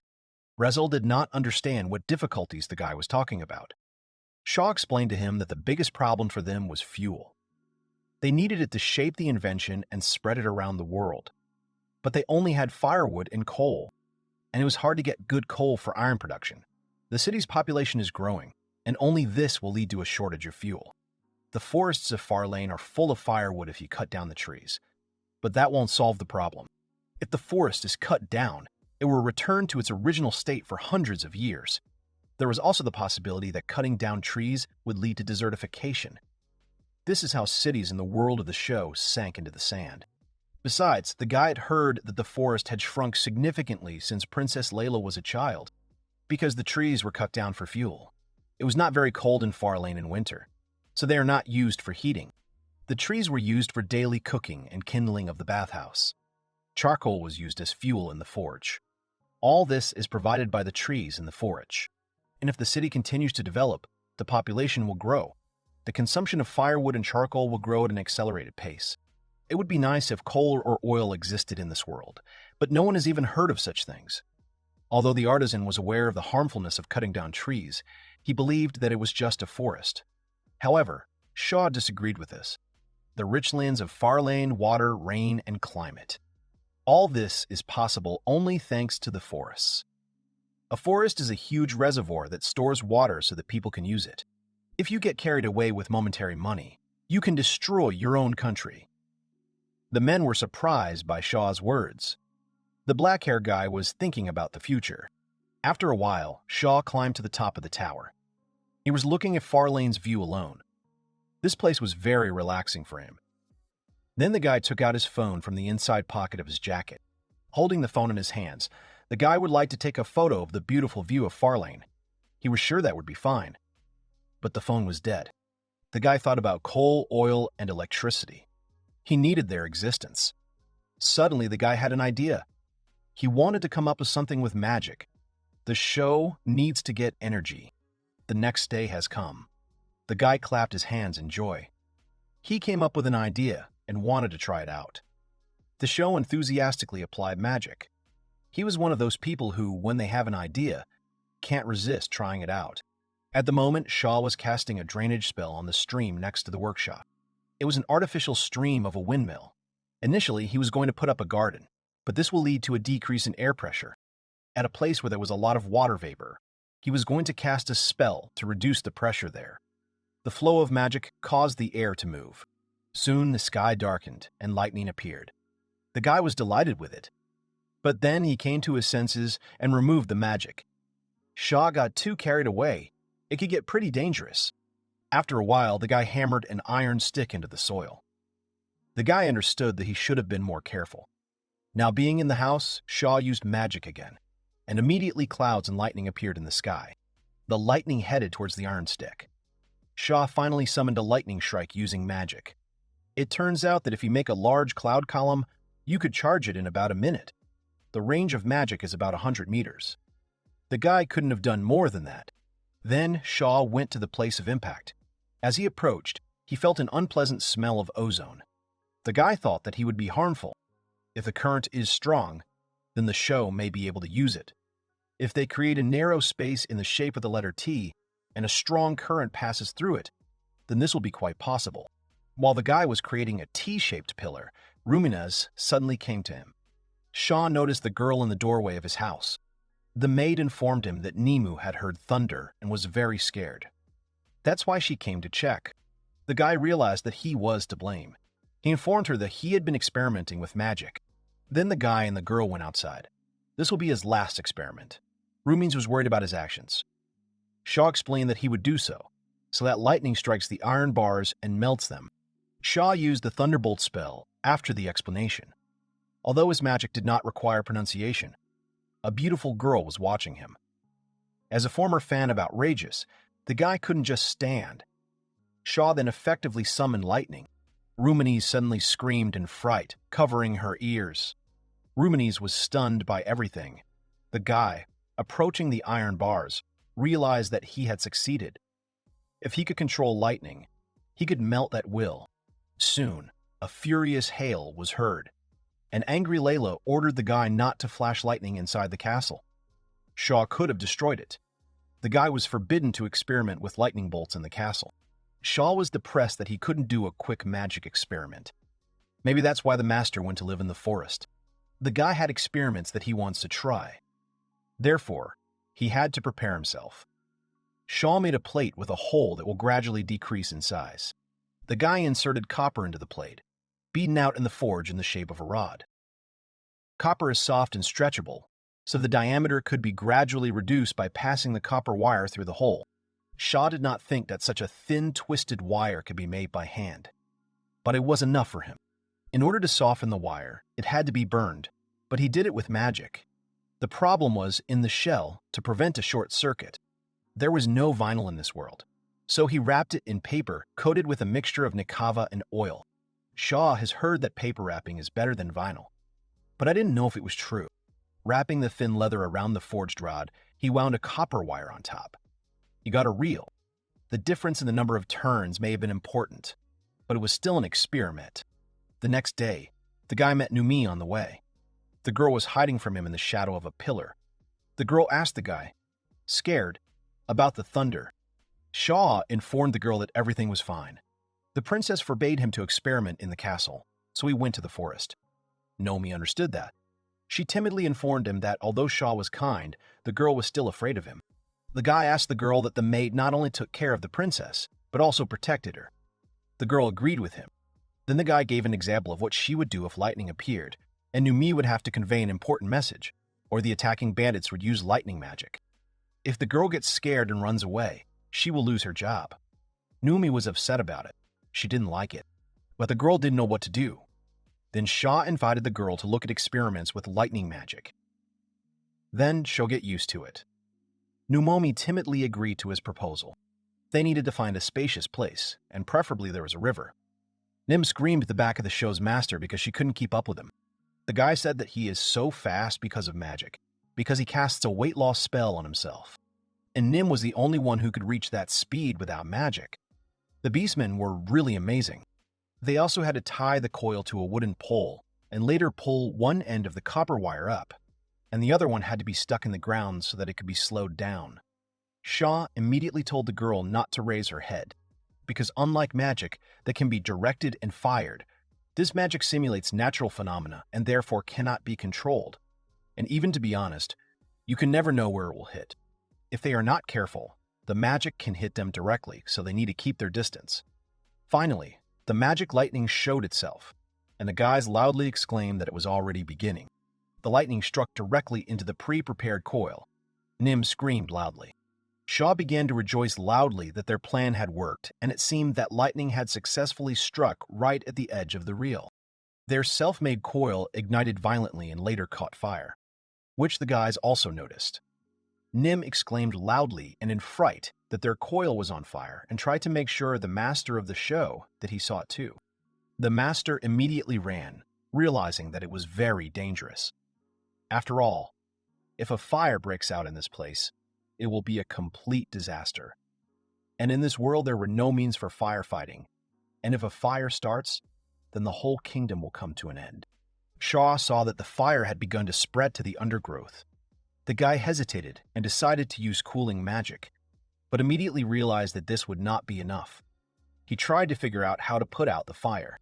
Suddenly, he came up with an idea to try to create a vacuum and block the access to oxygen. The coil was able to go out and smoke was coming out of it. Shaw exhaled and said they almost set the forest on fire. Nim sadly said that she was still afraid of thunder. The master turned around and calmly said that she would get used to it soon. Although the fire was extinguished, the guy did not understand whether their experiment was successful. Shaw took his sword out of its scabbard and began to examine the metal on the coil, while glancing at his sword. And he threw the metal from the coil into his sword. The master exclaimed joyfully that he had succeeded. As it turned out, the part from the coil became a magnet, and she became magnetized to the steel part of the sword. But this magnet was not that powerful, and it looked like a set of 100 magnets, and it also loses its magnetism very quickly. The guy realized that steel does not make a permanent magnet, and considered it unfortunate. Shaw thought about it, and realized that now he knows how to make magnets. Nim stood behind the guy and hoped that he would be okay. She also thought that it was all for nothing. The master turned around and started laughing, while adding that everything was fine. After all, the more they fail, the closer they will be to success. Although the magnets failed, Shaw realized that with the help of magic, you can achieve a lot, depending on the combination. And it was already a good result. And this, of course, is not as cool as magic that needs to be spoken. But still, you cannot underestimate magic, especially at an early stage. The girl told the guy that now that they had burned it all, they could go back to the castle and have lunch. They walked together towards the castle, glad that they would be able to eat very soon. And now they had already reached the next to the shops and were wandering between them. The woman handed the show to Pico, who thanked her. There is a simple compass in this world, and he was sure that there was some natural stone in this world. But it will be quite difficult to get it, even with the Queen's funds. It will not be so easy. And if Shaw has cobalt or neodymium, he can make a powerful magnet. And he didn't know where to find them or how to refine them. But there are also iron and platinum alloys. She Googled about it in the past world. The guy had heard that platinum alloys were used in high-end audio equipment as powerful magnets before neodymium magnets were invented. The guy thought about platinum and also remembered that there is gold, silver, and copper in their world. Shaw has never heard of platinum here, and he didn't even know if she exists in the world. And I hoped that he would find out about it later. After all, if he has magnets and coils, he can make a motor. And if he has a motor, he can make a generator. And if you connect to the generator, you can do arc welding. Unlike lightning welding, he is looking forward to it because controlled welding will be able to expand the range of actions and objects. Shaw couldn't wait for this. Suddenly, screams rang out from the alley. Someone asked to be moved away from him. Shaw didn't understand what the noise was and even thought it was a fight. There were 3 men and a girl standing in the alley, who was loudly threatened and told that she was finished. The girl was annoyed and began to draw her sword. She looked interesting. She had 2 tails on her head and gloves on her hands. Shaw realized that this was Her Majesty's bodyguard. 3 men started calling the girl names, and Shaw, who was watching them, didn't understand how they could treat her like that. One of the bullies said that if she had just kept quiet, no one would have been hurt. Shaw was thinking that this was Mizuki, or rather Her Highness's bodyguard. The guy didn't know what to do. The man in the raincoat wished the girl to disappear, while calling her names, saying that she was a royal servant. The girl was silent and held tightly to the hilt of her sword. But what happened a few weeks ago? The queen addressed Mizuki, introducing her to the show, or rather the inventor of the new carriages. The girl introduced herself to the guy. He wondered how Mizuki felt about riding in a carriage. The girl said it was great, but usually she gets very tired after traveling in a carriage. But this one is so comfortable that she can even easily fall asleep in it. And Mizuki was sure that everyone would want to have one. Shaw said that the carriage has one drawback. To be more precise, it bounces on the same series of uneven surfaces, and he would like to use a softer material for the wheels, but he can't find it. After all, he would like to make a carriage that doesn't need a horse. The queen was very surprised that he wanted to make a carriage without a horse. Her Majesty began to laugh, and then said that this is what a real master means, and if they make such a model, then they will be able to sell it. And it could also be profitable. Shaw awkwardly agreed. Mizuki paused for a moment and turned to Her Majesty and the master of the show, because she noticed that they got along well with each other. The queen started laughing and said she was right because he was her main specialist. Shaw decided to contact Miss Mizuki because, since they both have official business, he thought she would want to tell them a little more about her impressions of the trip. And the girl agreed. They were walking down a long corridor. The guy realized that she was from the Great Kamiot Empire. The girl immediately confirmed it and began to tell. The Great Kamiot Empire is a great power that is located to the east of the Far Strip. And if the Far Strip is the west, then the empire was probably in the east. Shaw didn't understand why he left his country. Mizuki was puzzled and tried to figure out how to explain it to her. The guy realized that he had made a mistake and asked for forgiveness, because it was rude since they had just met. Mizuki asked him not to worry, because it's not the first time they've met. She accompanied Her Highness when she went to Rubia. Shaw was extremely surprised by this news. He was very embarrassed and blushed and hesitated a little and turned to Mrs. Mizuki, because he hoped she wouldn't mind him looking at the sword on her belt.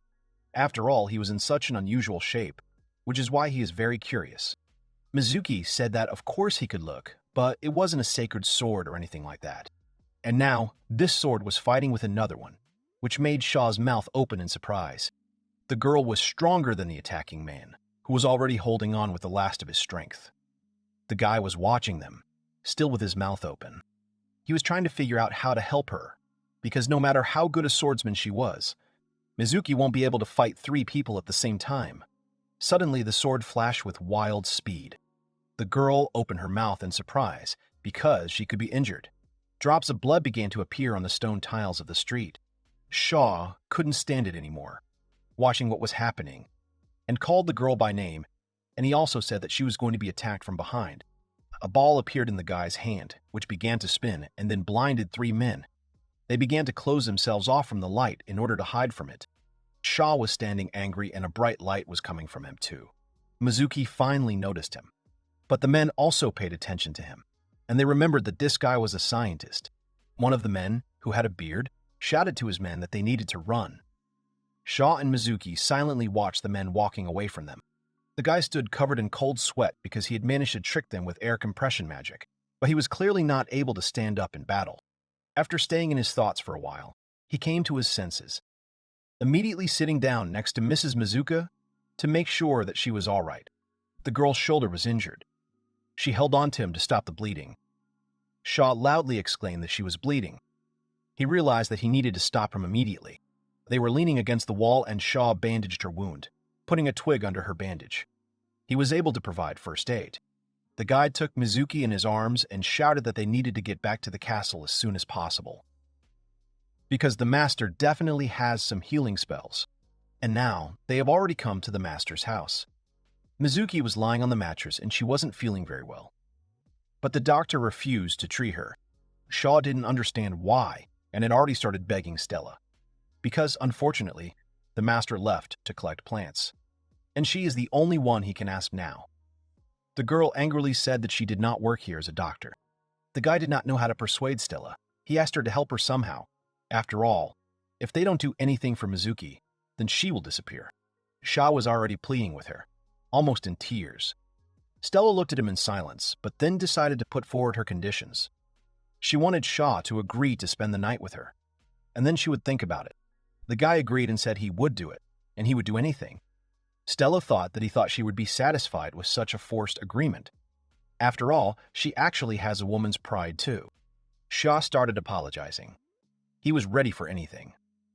Stella chuckled and headed towards the injured Mizuki.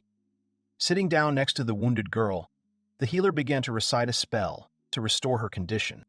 Mizuki's wound immediately began to heal and soon disappeared completely. When the girl woke up, she began to apologize to Lady Stella for the trouble she had caused. She reported that the bleeding had stopped, but if she moved, it would start again. As she left, Stella said that, however, she did not care what would happen to the inhabitants of the empire. Mizuki was agitated and tried to address the departing girl, but Shaw didn't understand why this girl hated them so much, or if there was any reason for it. Shaw hoped that she would definitely be okay. The girl agreed and thanked him for saving her life. The guy claimed that he hadn't even done anything. It's just that if she has any problems, he is always ready to help. Mizuki didn't say anything for a while, and then said that he was a kind person. Shaw peeled an apple and reflected on the fact that he was seeing Stella's healing magic for the first time. After all, as soon as she began to cast the spell, in the blink of an eye, the wound healed. The guy was so lost in thought that he didn't notice how he was peeling an apple. He exclaimed because he cut his finger. And then he wondered if his magic could heal too. Shaw put a finger with a small wound in his mouth and thought again about the fact that the human body is a mass of chemical reactions. And can't they use reaction-promoting magic? Or the growth-promoting magic that humans use for plants? And monsters rarely attack, but in all worlds it is people who are the most difficult to regenerate, and especially when all sorts of ragamuffins can attack. But at least Shaw would like to learn the simplest attacking and healing magic to be able to defend himself. The guy took his finger out of his mouth and began to bring the knife closer to him, and then ran it over his wound again, and droplets of blood began to drip onto his table, where he had just been diligently peeling apples. And from the outside, it may seem that he is insane, and also, perhaps, he is possessed by the spirit of real science. Because, first of all, the magic that promotes growth, and he's going to stimulate skin growth to close the wound. The guy looked at the finger and began to get annoyed, because he realized that it would not last, and the wound became deeper than it was before, and there was a lot more blood from it. And then, you need to use magic to accelerate reactions. And he thought that the cellular processes that heal the skin are ultimately chemical reactions. But this was again a failure. So, not everything is as simple as it seemed. And then, he decided to use double activation magic. Both accelerated growth and accelerated reaction work at the same time. The wound began to heal a little, but double activation of magic requires a high level of concentration, and it's like having multiple conversations at the same time, but on the condition that he should still pay attention to the topics of the dialogue. But no matter how hard he tried, blood still flowed out of the wound. But it started to annoy the guy a little. He used magic again, and sweat appeared on his face from overexertion. And finally, his wound had completely healed, leaving a small streak and a drop of blood that had flowed out of the just large wound. Shaw loudly exclaimed that he had succeeded. He leaned back in his chair and exhaled loudly because he was so focused that he forgot to breathe. But he did it anyway. Shaw can only use the magic of his mind. And if he continues to figure it all out, then his magical abilities will greatly expand. And if you think about it, the magic of spells looks like a program for activating several spells and subsequently combining them effectively. But he did not understand at what point it becomes non-regenerative. After all, for example, if you cast magic on meat, it will not turn back into a cow, will not increase, will not fertilize, and will not rot. And magic can only close wounds. She just borrows vitality in advance and speeds up the healing process. Shaw made sure that the flesh does not regenerate because there is no life force that could be borrowed. At the same time, he was looking at a freshly fried steak. And this meant that when the heart stops beating, the blood stops flowing, and oxygen stops coming in. Then at the moment when the energy of the cell is exhausted, it can no longer regenerate. And animals can't regenerate quickly, but plants are stubborn. And also if you cut them into small pieces, they will still sprout. And if you take, for example, vegetables, then they sprout from fruits forgotten in the refrigerator. The guy had already eaten a steak and realized something. He thought that some plants were being cloned to preserve quality. Suddenly, he jumped up from his chair and put his hands on the table. He went into his greenhouse and examined his flowers. One flower caught his attention, and it was a vanilla seed orchid. Shaw received seedlings from a master and grew them to get vanilla beans. He heard that orchids are also actively cloned, and if he can magically cause excessive tissue regeneration, then maybe he can clone them too. The guy realized that he would have to try it. The guy decided to take a leaf, then cut it into small pieces. You need to cut the leaf and place it in a sterilized plate with water. Then, you need to activate magic and allow the leaf tissues to multiply. The leaf was lying in the water and was placed so that the distances between them were the same. The cells of an overgrown leaf may soon turn into a white mass. New shoots began to appear from the leaf, and suddenly a new large leaf appeared from these sprouts. The guy exclaimed joyfully that he had regenerated, and thus he will be able to clone and propagate any valuable plants, and also get as many vanilla beans as he wants. And then, Like an evil genius, he began to laugh out loud. He continued to laugh loudly, and eventually he lost consciousness from laughing and collapsed on the spot. And it seemed that he had overdone the activation of magic. After a while, he was sitting in his house again and looking at some detail. Someone addressed him, and it was him. He turned to look at her because he hadn't expected to see her. The girl realized that he was doing something amazing again. Shaw looked at her and said he was just thinking about all sorts of nonsense, and he wondered what had happened and thought that something good had happened. Nim turned to Mr. Shaw again because she wanted him to come to Onyon Kopon. The guy couldn't figure out what kind of Kopon he was. The girl said that it was a very fluffy and happy place with a pleasant smell. Shaw and Nim were walking along a small street in their town. There weren't many people around, and the guy decided to turn to her, trying to figure out what she was talking about. It's fluffy and where it smells delicious. Nim said her mom had opened a store. The guy was a little surprised by this and decided to ask again about the store. They came to a house, and Nim said that the store was right here, namely Onyon Kopon, the Beast snack bar. The doorbell rang loudly, showing that new visitors have arrived.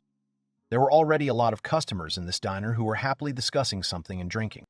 Nim said that all the visitors are beastmen, and he hoped it wouldn't be a big deal because Shaw wasn't a beast man. The girl turned to Mr. Shaw and said that they were all glad to see him. Nim's mother, whose name was Nini, immediately said that she was very glad to see him. After all, she had heard so much about him from him, that he was a master scientist. And she also said that she was his mother. The guy also introduced himself, saying that his name was Shaw. And so far, he is only a student of the master, because he did not have a certificate yet. The guy heard that to get an official certificate of a true master, you need to enroll in the Imperial University. He is not very interested in this, because what he does will not change, regardless of whether he has it or not. The people in the diner noticed that next to them, Shaw himself appeared, or rather, the true master. The guy heard these exclamations and did not understand their playfulness and such interest in his person. Nini handed over a plate of food and said it was their specialty, meatball soup. The guy immediately scooped up one spoonful and said that it was very tasty, and the broth was great. The girl said that the fish from which the broth is made is stewed without taking it out, and spices are used to eliminate the smell, so the taste of meat is enhanced and comes out saturated. Nim said that she told her mom about the soup that the show's master was cooking for them. It became clear to the guy, because it meant that they adapted it to the animal taste. She laughed at him and said that it was very tasty. Someone touched the guy's shoulder and turned to Mr. Shaw. A lot of cat girls appeared around the guy. The guy couldn't figure out what was going on. Shaw thought they were the same species as him.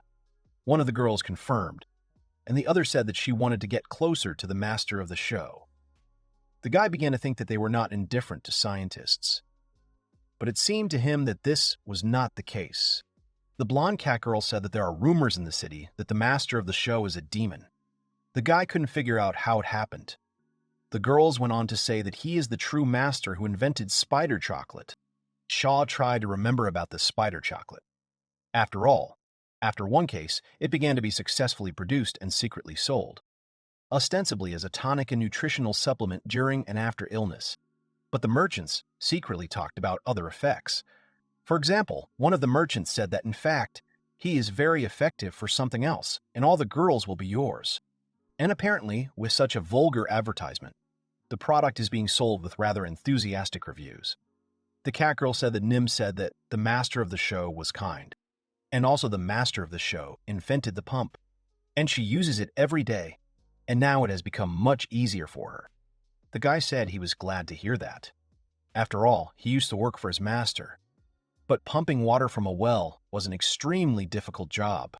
The girl kept saying that, but she still has no idea why the water is leaking out of the pump. Another confirmed it, saying it was weird, and the girl decided to turn to the master of the show, trying to understand that he would do something else amazing. Then Nim broke into the conversation, saying that the master of the show was thinking about creating a wagon that would not need horses. But this is a secret development. The girls couldn't understand how a carriage could travel without a horse. And they suggested that she could ride magic. The guy said no, because it's not magic at all. It's just logic. The girl was a little surprised, but the guy immediately confirmed it. He decided to give one example and said that, for example, he made one toy while showing it. The cat girls didn't understand what kind of thing it was, but the show asked to see it. It was a toy car with a bouncing wheel. She accumulates kinetic energy in this heavy bouncing wheel, so that when you take your hand away, she keeps going. This machine accumulates energy in the hands, only instead of them the engine is running or something like that. And instead of 4 wheels, this car has 2, so I was wondering how it would go.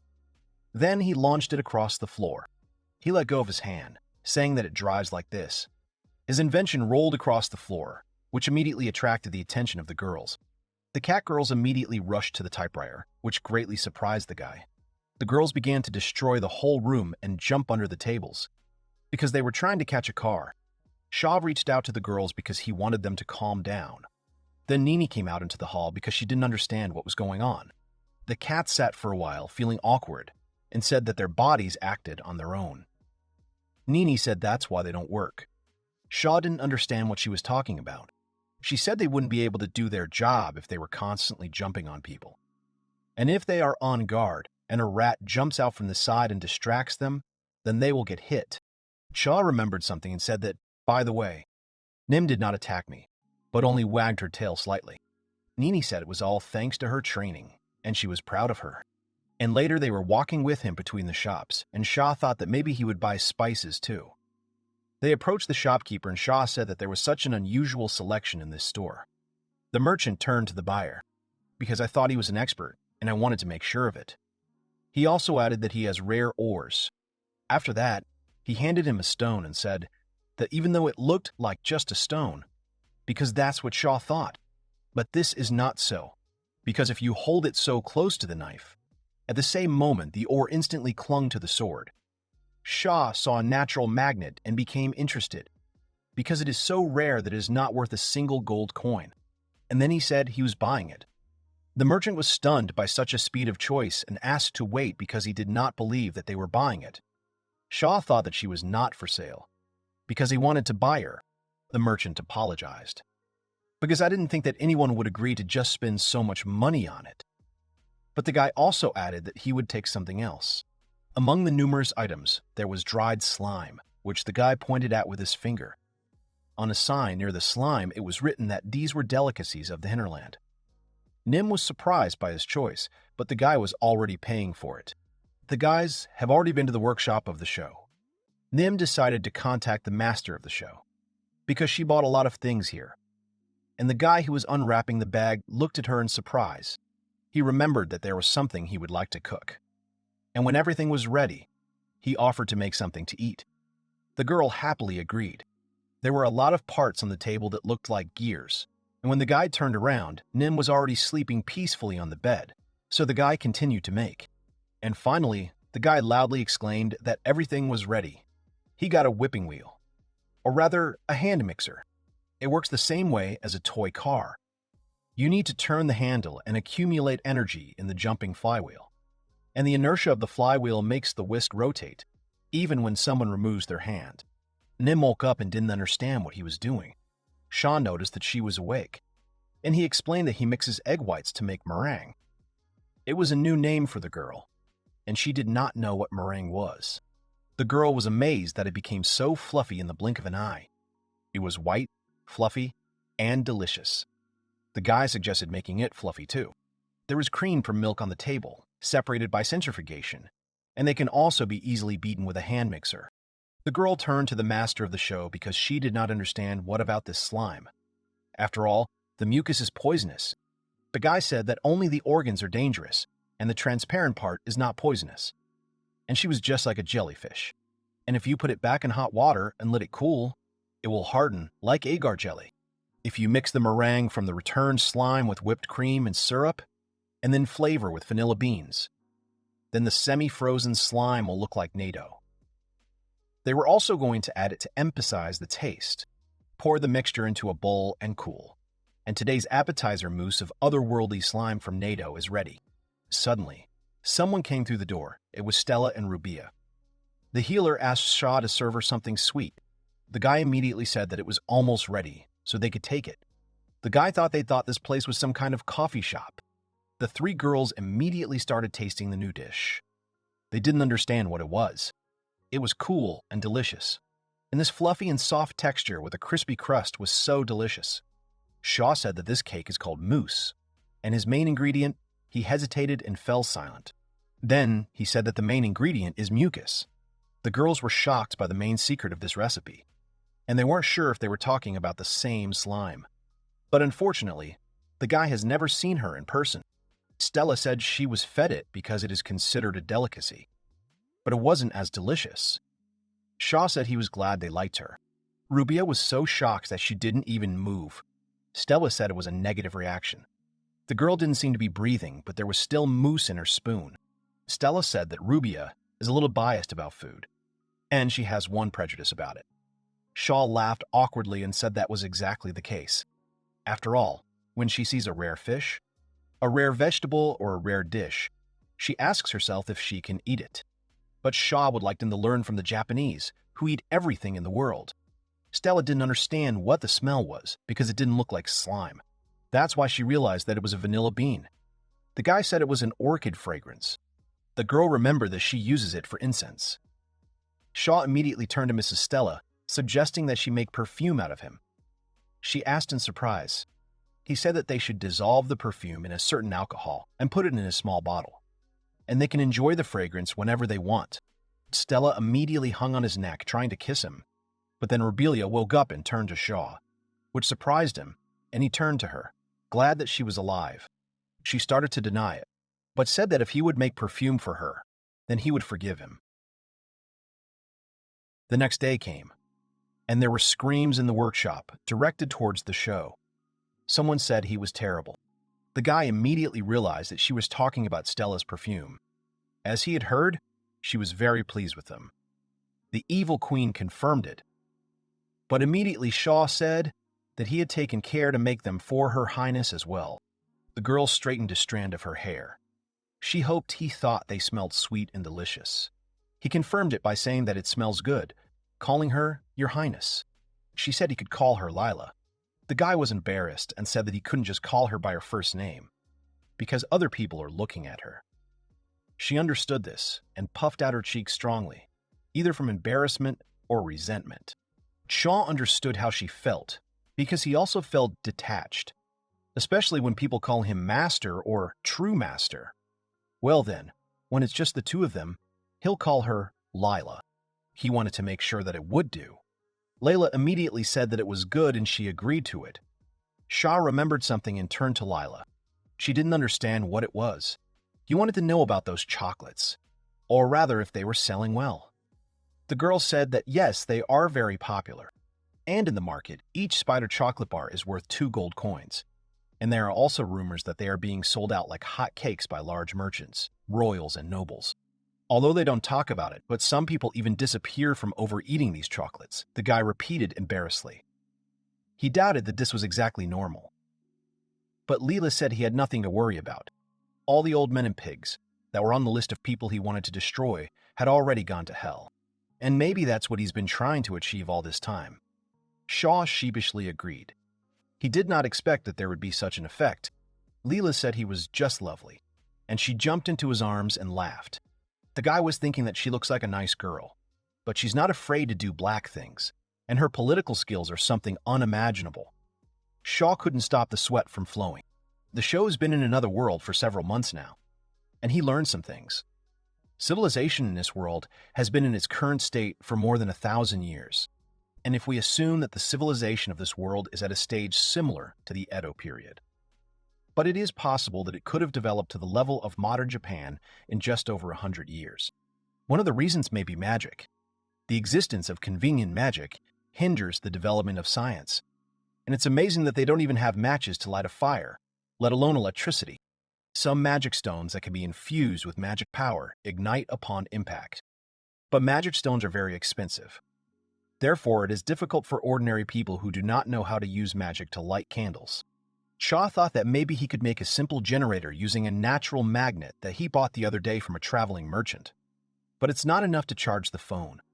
But in his world, you could light a light bulb. The guy started thinking about the light bulb. He needed glass. And there is glass in this world. but it is not suitable for light bulbs because of its low transparency caused by a high content of impurities. He realized that then he needed to do it. Shaw went in search of the right materials. The raw material for glass is quartz, and it can be found in abundance on the banks of rivers. Such glass, which was common in the original world, will be difficult to recreate due to the chemicals used. He thinks some of the old crystal glasses used wood ash, and also lead. Shaw read that the more lead there is in it, the more transparent it is. He thought that the scintillator of a heavy detector, it could be glass. And if it was lead, then he knew it was in the materials department at the castle. In his house, the sounds of effort could be heard. Shaw was sitting at the table again and making his creation. A crucible for melting glass. It was also made by cutting out a larger piece of quartz. And now he needed ashes.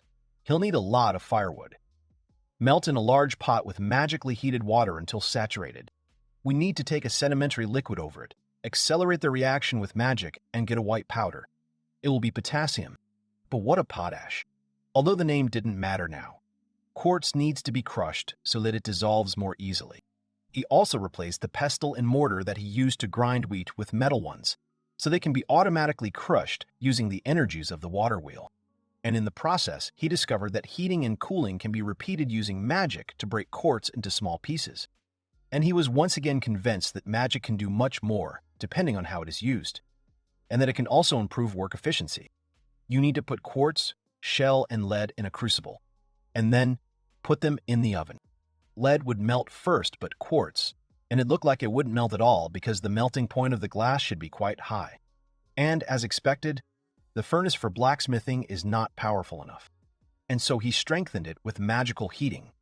In order to increase the temperature, it is possible to accelerate the vibrations of molecules, and the quartz begins to melt and glows with an orange light. And after melting, it is poured onto a steel plate, and you need to crush and stretch it with the help of weight gain magic. This is the downside of weight-reducing magic. And then it cools down. Suddenly, something confused the guy, and he saw that something was left of the lead.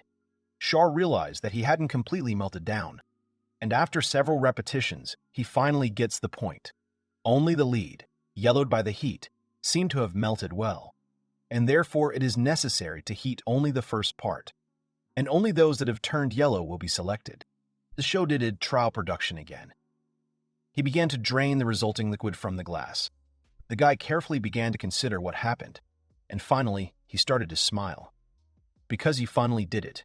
And now, he has a clear glass. There are a few impurities in it, and it's a little uneven, but it's good. And he thought that it could be used to make window glass or even simple dishes. And usually the glass cools and hardens, so it needs to be shaped quickly. But with the help of magic, he will be able to maintain the right temperature. Glass has so many uses that it would be nice to have a special oven. And it's interesting to be able to do something original. He remembered that he needed a light bulb. Next, he is going to try his hand at blowing glass. A combination of iron and bamboo castor oil is used for blowing. He inserted the glass mixture into the oven and began to twist a bamboo stick, and he also started blowing into the center of the tube. He spent several days making glass. The light bulb, which had not yet been completely made, began to melt, and Shaw realized that it was difficult.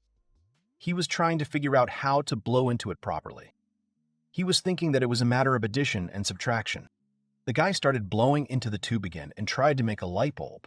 Meanwhile, the sun had set. He spent several days making glass. Stella and Rubia didn't understand what it was. Stella looked at her reflection, and it seemed strange to her because some elf was looking at her. Rubia turned to the show, not understanding what kind of boards they were. She also noticed that those glasses over there, they were like invisible protection. Shaw came around the corner, seeing that it was Master and Mistress Stella. He began to explain that he had improved the glass a little. He also explained that it was a mirror made of glass, and they see themselves perfectly. Stella was completely shocked, surprised that it was her. Shaw said they were just in time because he just wanted to discuss something with them. The guy held out a rolled-up wire and was about to explain that it was copper wire. But Rubia herself realized what it was. The guy confirmed it and wanted to put a thin film on it. He had already tried wrapping it in paper, but it was too thick.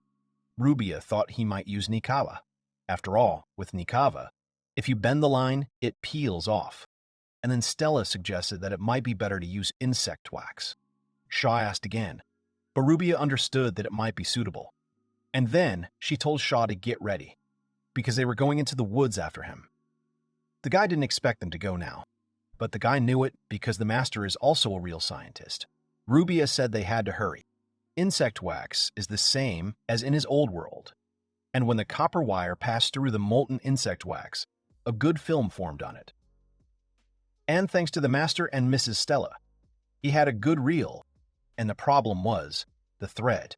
He couldn't get hold of tungsten, which was used as a material, and the carbon filament is made by steaming finely planed bamboo. In the first incandescent lamps, or Edison bulbs as they were also called, bamboo was used for the filament. Stella thought that this was the magic of the vacuum. The guy confirmed it, but the girl wanted to know what he was doing. The guy said it was a lamp. The girls couldn't believe it. He said that this copper wire wrapped around it is called a coil, and when they put a natural magnet in or out of this coil, it lights up. He put a magnet to the coil and the lamp lit up. Everything happened, just as he said. Rubia was surprised that she was actually glowing. Stella didn't understand why this was happening. The guy explained that when they put a magnet in a coil, it creates a force similar to electric magic, and the lamp glows. Rubia realized that. That is, it wasn't magic. The guy confirmed and said that this is a theory that anyone can use. And if you combine it with a water wheel or a windmill and make a mechanism that will make it happen all the time, and they could make the lamps glow even brighter. Stella said there was a problem. It's awkward if the enveloping darkness suddenly becomes clear as day. Shaw turned, blushing deeply, to Mrs. Stella and asked her not to embarrass him. And while he was trying to get rid of the intrusive girl, he knocked the magnets off the board. Some kind of stone fell, like a pentagon, fell on a tablet with a lamp. Shaw couldn't believe what had happened. The light bulb was on, without a magnet on the coil. He realized that when you hold the magic stone to the spiral, the light bulb glows. And it turns out that there's electromagnetic induction in the magic stone. Shaw thought it was amazing, and that's how he enjoyed the other world. Rubia was amazed at how beautiful the light bulb gave off. Stella wondered if it was really the same force as an electric shock. Shaw had heard that magic stones could infuse and release magical power. But, however, he did not think that the magic stone could generate electricity, and the magnet needs to be constantly moved inside the coil. But a magic stone can generate a magnetic field just by being near it. Shaw turned to the master, thinking that magic stones deteriorate from constant use. The girl said she had never heard of such a thing. He was surprised that this was true, because it was completely pollution-free and inexhaustible electrical energy. And if he had discovered something similar in his world, he would have already received the Nobel Prize. Shaw was already at the castle. He was talking to Layla. He was talking about coming up with a new invention. The queen was very pleased to see the guy in his kingdom, and she was very curious about what he had done this time. But the guy was serious and said, turning to the girl, "Your Highness," that it could be sold. And now they were already walking through the basement. Layla did not understand what they would do here. Shaw said he needed her to hold it tight enough. The girl was holding an unknown object in her hands and did not understand what it was. He said they were going to put the magic stone down now, and the girl already had an object in her hands that looked like a lantern that illuminated part of the basement. The girl thought it was cool, but thought it was magic. Shaw started denying it and said it was a trick using logic. A polished copper plate with a tin reflector at the end is inserted into the bamboo tube. A coil is placed inside and connected to a light bulb, and if you put a magic stone in the tube, electricity will appear. The girl shone the light in her face and said that it was great, because now she would not have to suffer to light a candle. Shaw added that it would also come in handy when Layla wants to pee in the middle of the night. The queen immediately said that it would be for sale, and they need to start mass production as soon as possible. The guy said he'd like to do it, but there's something he needs. The girl was looking forward to what he would say. He needs to use crystal glass and magic to create a vacuum to make this luminous part, and to make glass, you need a lot of fuel. He'll figure out how to set up mass production, but you'll have to wait a bit. The girl, with full enthusiasm and joy on her face, said she was leaving it to him. And so Shaw was already walking through the city and a woman greeted him, calling him Mr. Scientist. He said it was a beautiful day. On the way, he also met a man who realized that he was a master, shopping. He confirmed it and the man said that the newest and best swords were here. The guy looked at his sword and said that he forged it for himself. He made a sword out of scraps that he bought the other day. The man said that he was a great real master, but he couldn't do everything himself. After all, no one but dwarves can forge such swords. The merchant said that he would be grateful if he would visit him from time to time. Shaw laughed and said he would definitely come back. He was also glad of such good weather. The guy was stretching and walking down the street. He passed by several alleys and walked in silence. Something began to confuse him, and he was haunted by a strange feeling. He didn't understand what the hell was going on because he felt someone's presence. Suddenly, he realized that he was being followed, and he asked not to say that the bandits had come to take revenge on him since the last time. He didn't know what to do. Shaw realized that he was being followed, and the same guys who attacked Mizuki are watching, but maybe they won't be able to catch him off guard. After all, there is a classic technique of avoiding persecution. The guy started running as fast as he could and disappeared around the bend. He was waiting for the stalker to show his true face, but then suddenly a girl tripped over his legs and fell very painfully on her back. Shaw was surprised that it was a child. They stared at each other in silence, and then tears began to fall into the girl's eyes, and she cried very loudly. The guy started asking her not to cry, and to justify that, he did not do it, because people began to pay attention to him. Shaw began to search his pockets nervously for something and eventually found a piece of candy, which he handed to the girl. He also said he would give her something sweet. The girl said that Maria says you can't take things from strangers. He realized that if such a thing had happened in his world, he would have immediately called the police. Shaw thought she didn't know him because he was a master scientist from the castle. The girl said she knew, and he was the master of the show. The guy exhaled with relief, realizing that she really knows him. And if she knows who he is, that means he's not a stranger. And he always gives his friends something sweet. The girl was silent for a while, and then her eyes sparkled, and she accepted the candy. It was delicious to her, and the guy said that he made this candy from fruits on his own, but she's doing the right thing by trying not to take anything from others. After all, she doesn't want to be kidnapped and sold somewhere. But yes, she knew it, because that's what Maria said. Suddenly, behind her, someone thought she had something there. The boy said she shouldn't take things from strangers. The girl immediately said that this was the master of the show, a real master, and she knew him, so she could take things from him. Someone in the crowd exclaimed that it was unfair. The boy with the cat ears said that he knew him too, while calling him an old man. And he can deceive his sister, but he won't deceive him. But Shaw thought it was cute, because she works at the castle. Shaw was surprised that the beastman who works in the castle. He realized that he was talking about him, and realized that he was her brother. Therefore, Brother Nim asked not to treat him like a cat. He wanted to tell me that she boasted that she had a cute brother. He asked again not to call him cute. After all, he is the man who will become the head of the family. And when he gets big, he'll earn a lot of money and make life easier for mom and sister. Shaw started crying in the shower because he thought it was great, and he will also give him something sweet. The other children immediately said that they help Maria every day. The guy immediately said that it was fine, and he would give one for each of them. He wanted to know if they were playing stalking, to see how close they could get to people. And it was good that it was him, or, for example, his master, let alone their elf. He wanted to know if they knew his master. The only thing the children said at the same time was that she was a witch. But I immediately decided to find out about the elf. The children replied all at the same time that she was a destroyer. The guy said it was definitely about her. This elf is dangerous and you never know what she's thinking.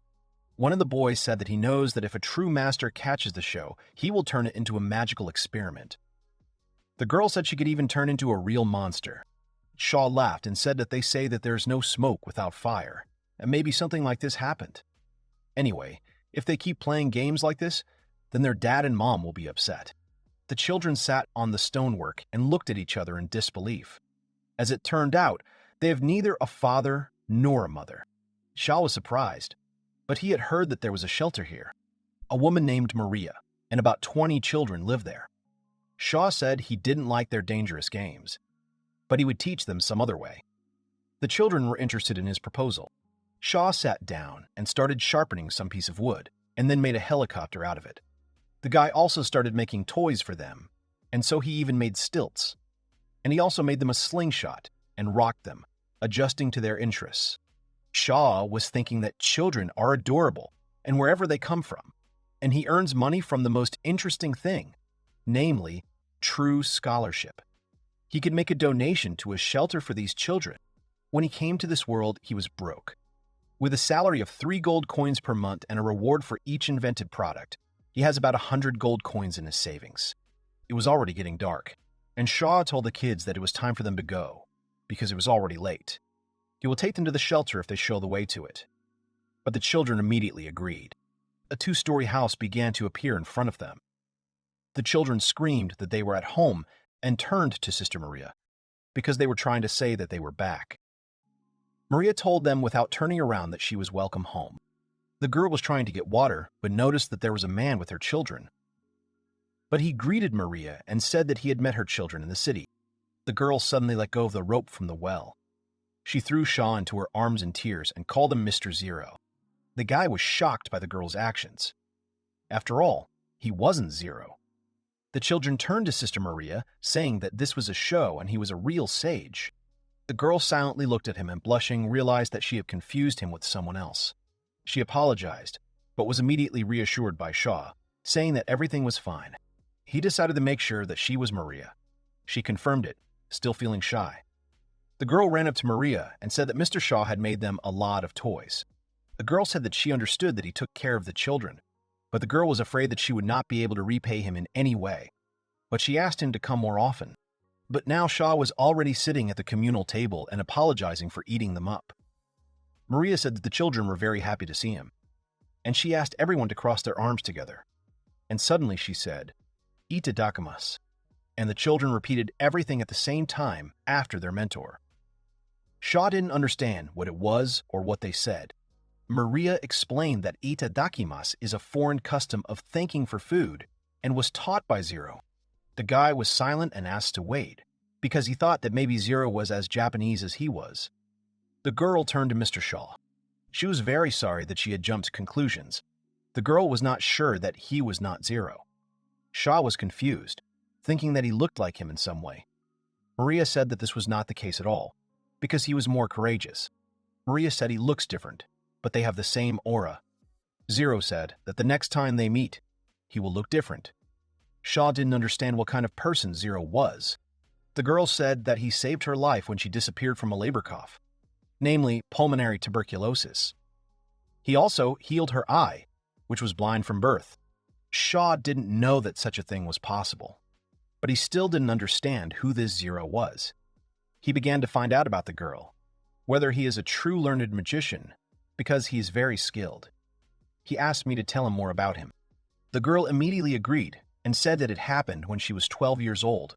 Maria was born blind, and her family shunned her.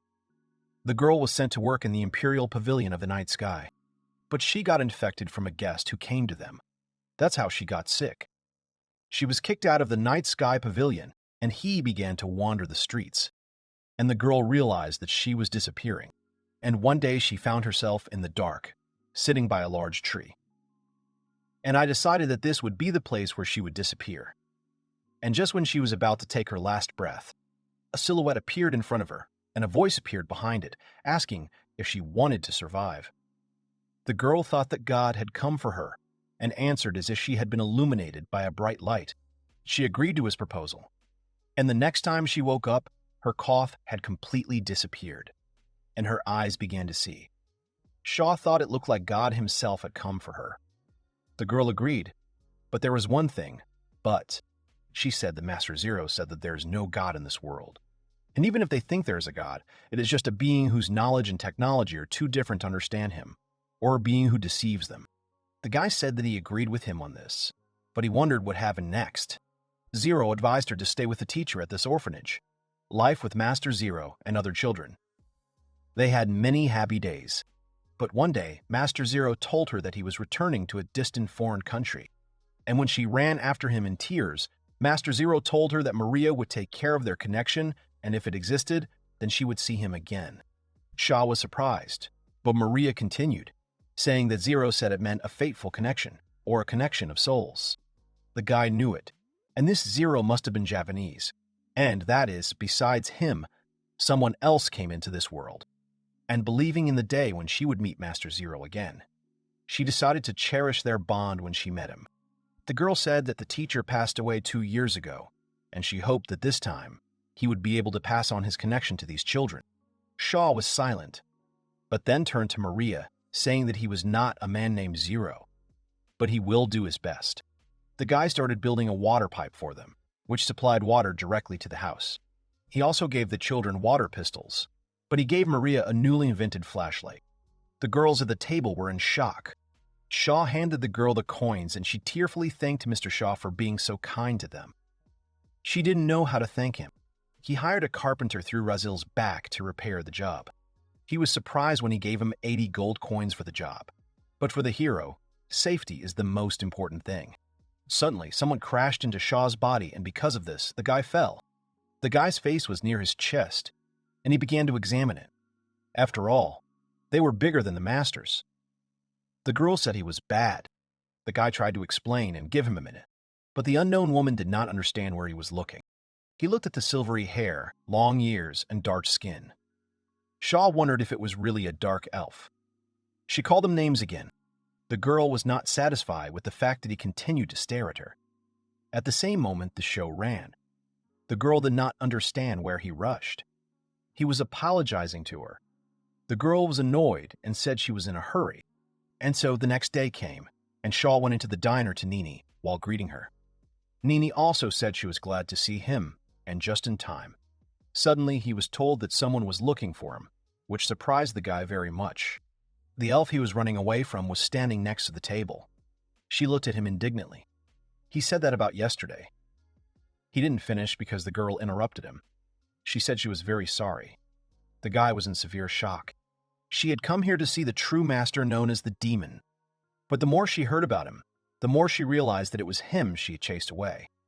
And since he often dines there, she decided to wait for them. Shaw stood in embarrassment and began to apologize for staring at her. And he justified himself by saying that this is a man's nature. But the girl said she was used to it. And so the girl decided to introduce herself, saying that her name was Fei Fei, and called him a true master again. And suddenly the girl grabbed the guy. She asked him to, because she hoped that he would save her village. The guy didn't understand anything. He had heard that the road in the valley leading to Fei Fei's dark elf village was blocked by huge landslides on the right and left, isolating it. And the village of the dark elves is at the end of the western gorge on the Feline side. They were lucky enough to ride in a wagon with a merchant heading west. Shaw thought dark elves could use magic. The girl said that yes, they could, but they couldn't do anything with such a boulder. The guy didn't believe that he was really that big, and he didn't even know, thinking that maybe it was worth asking a magician who knows how to use great magic. Fei Fei said it would cost too much, and their village is not that rich. But true masters are different, and sometimes they work not only for money but also for an idea.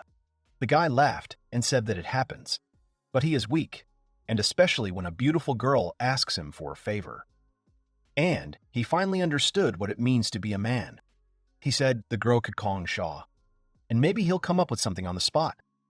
The girl agreed with his proposal, and they continued to ride in the cart with a loud sound. The guy couldn't figure out what it was.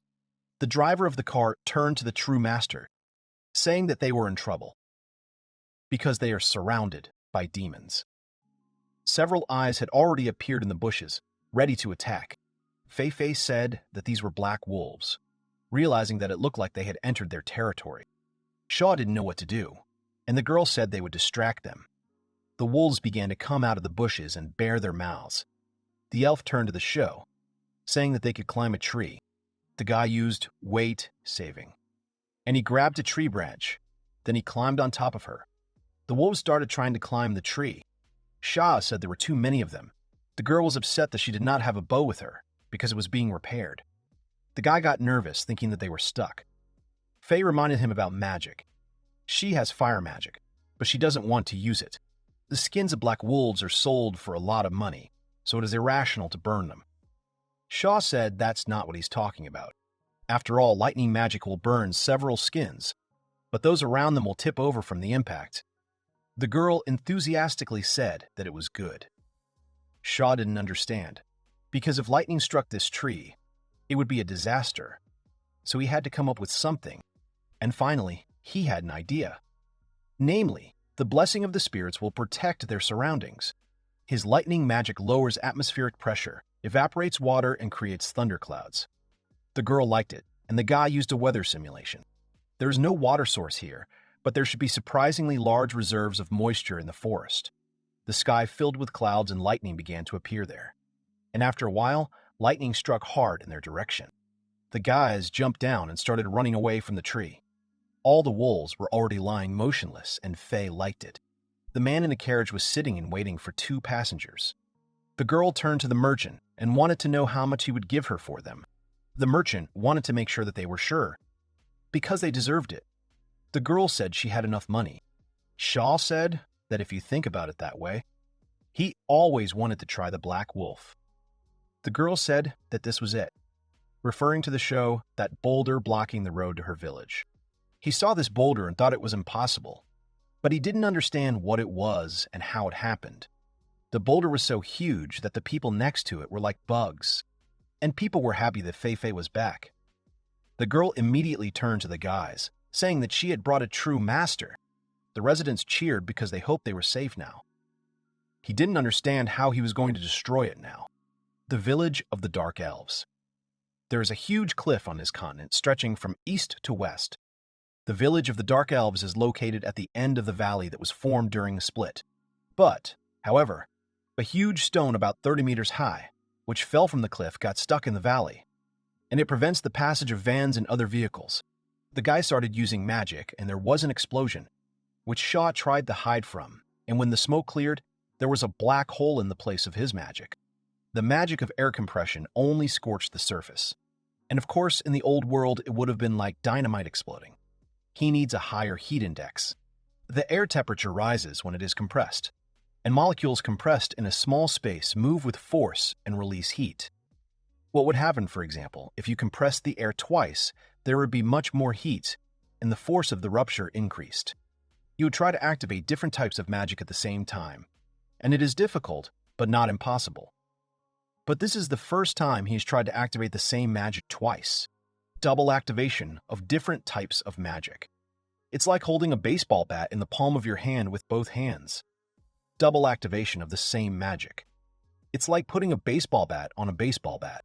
The guy would like to try something, and everyone needs to stay away from him because it's dangerous.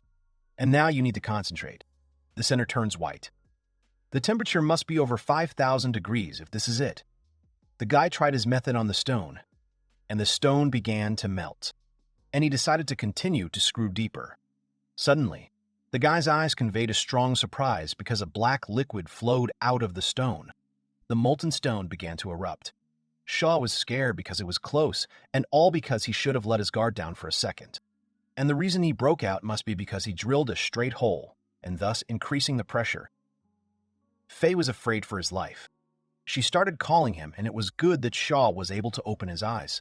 The girl wanted to make sure that he was all right. The guy was apologizing for running out of magic. The girl knew that the show would have problems with these boulders, and if they don't tear it down, then they can just clear the way for the wagons. Shaw thought that with his magic, he could make a pass. It's a special kind of magic, so they can only use it twice a day. So it may take time. The girl happily said that it was nothing compared to the time they spent on their own skills. Shaw tried to do everything to clear the passage. The stone shattered, but not completely. And if you insert the double compression shell horizontally, then lava and explosion will erupt as soon as it is released, and this is dangerous. Therefore, move it straight, then slightly down and back. And move straight, then down and back a little. Shaw said this thing is very tiring, and the master, at Faye's request, could go to rest. And now Shaw was already lying on the girl's lap and blushing with embarrassment. He was surprised that they cherished him so much that he was even a little scared. The girls said that this was not the case. They were just trying to serve a useful person. The other elf said, a little resentfully, that they had never been treated so well. Faye leaned out of the tent and told him to shut up, and they still had to clean up the trash. The guy was thinking that these elves were real Amazons. And now 10 days have passed. And every time, shooting magic. And so it is every time. But the hole in the boulder has become big. And finally, the tunnel became open. And everyone was rejoicing that the passage to the village was finally open. The elder of the Dark Elves. He didn't even know how to thank him for what he had done. Shaw was amazed at such an elder and tried to figure out how many years he had lived. And I told him out loud not to worry about it. It was enough for him that they were able to check the double activation of magic, and he couldn't imagine what kind of howl Lila would have raised if he'd been doing it in the castle. And I thought that maybe they have a rare mineral that is found only in this part of the world, or something of an unusual color. One of the girls said that she saw black stones.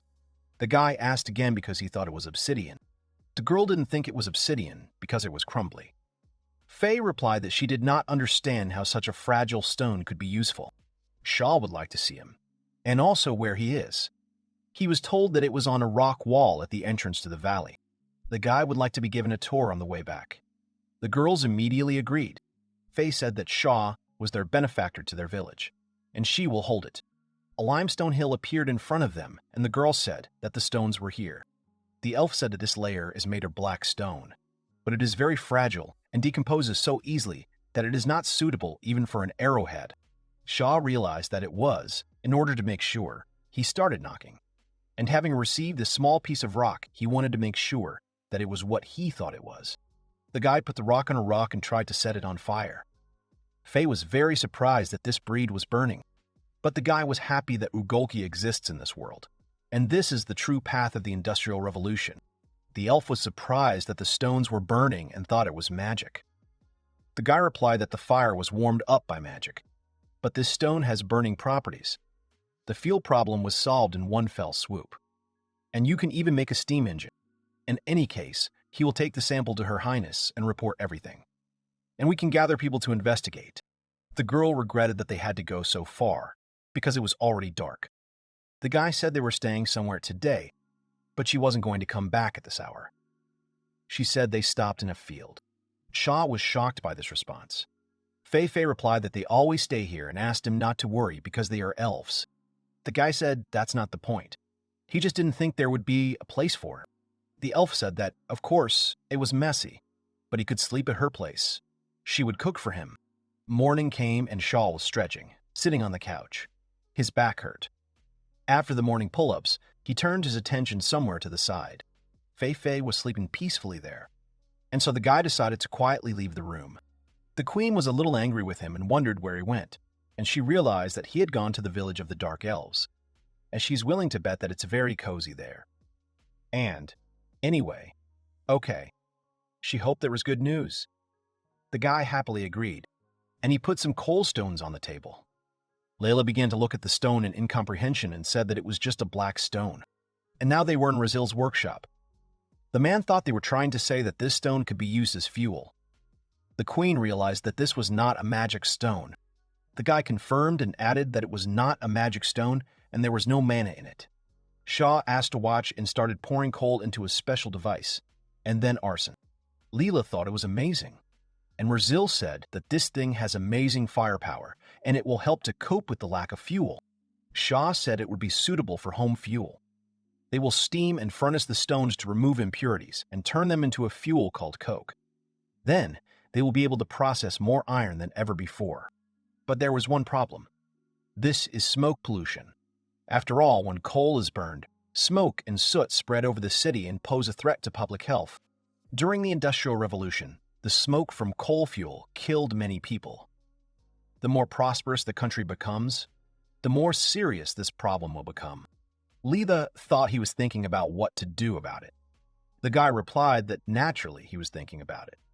And when the smoke gets into the water, the soot and toxins dissolve in it. The problem with coal smoke is hydrogen sulfide, which dissolves in water. But the girl was worried about what he would do with the water which has poison in it. But there is also a way out, for example, to throw insects into this water. Insects are animals that feed on corpses and silt. It is thanks to them that rivers and canals remain clean in a world where there are no sewage systems. But they need to take into account the number of insects, but they think they can handle it. Lila understood everything. Razil thought it was a good idea. and the girl suggested sending a group of researchers to the coal mines. To open the mine, they need to pave roads, cut through forests, and build bridges. We will also have to build a railway to transport coal, and there will be a lot of work. Stella drew the girl's attention, saying that Shaw was back. The guy immediately turned to the master and Stella because he did not understand what had happened. Rubia did not understand where he had been for 10 days without informing her, or rather his master. The guy said he had business and was in the Dark Elf village. The girls were very surprised to hear about the Dark Elves. The guy didn't understand what it was. The girls thought that he went there to look at big breasts, because Dark Elves are known only for this. Shaw said they were wrong because he was helping them solve their problems. The master understood everything but could not figure out which he preferred more, her breasts or Dark Elves. Shaw said that, of course, his master's chest. But Rubia was now wondering what he had drawn such conclusions from, and I realized that he had something to compare it with. Fei came into the room and wanted to ask Shaw why he was taking so long. Everyone turned to her with an annoyed face. But the most interesting thing is that an elf and a dark elf met, who were surprised by each other's appearance. Shaw began to feel awkward and said that this was one of the 36 strategies, and the best way to escape is to escape. The girl said his name loudly and resentfully, and he shouted goodbye after them. Running between the shops again, they stopped at a convenient place for them, and Shaw was trying to catch his breath after such a long run, and soon he became convinced that elves and dark elves did not get along with each other.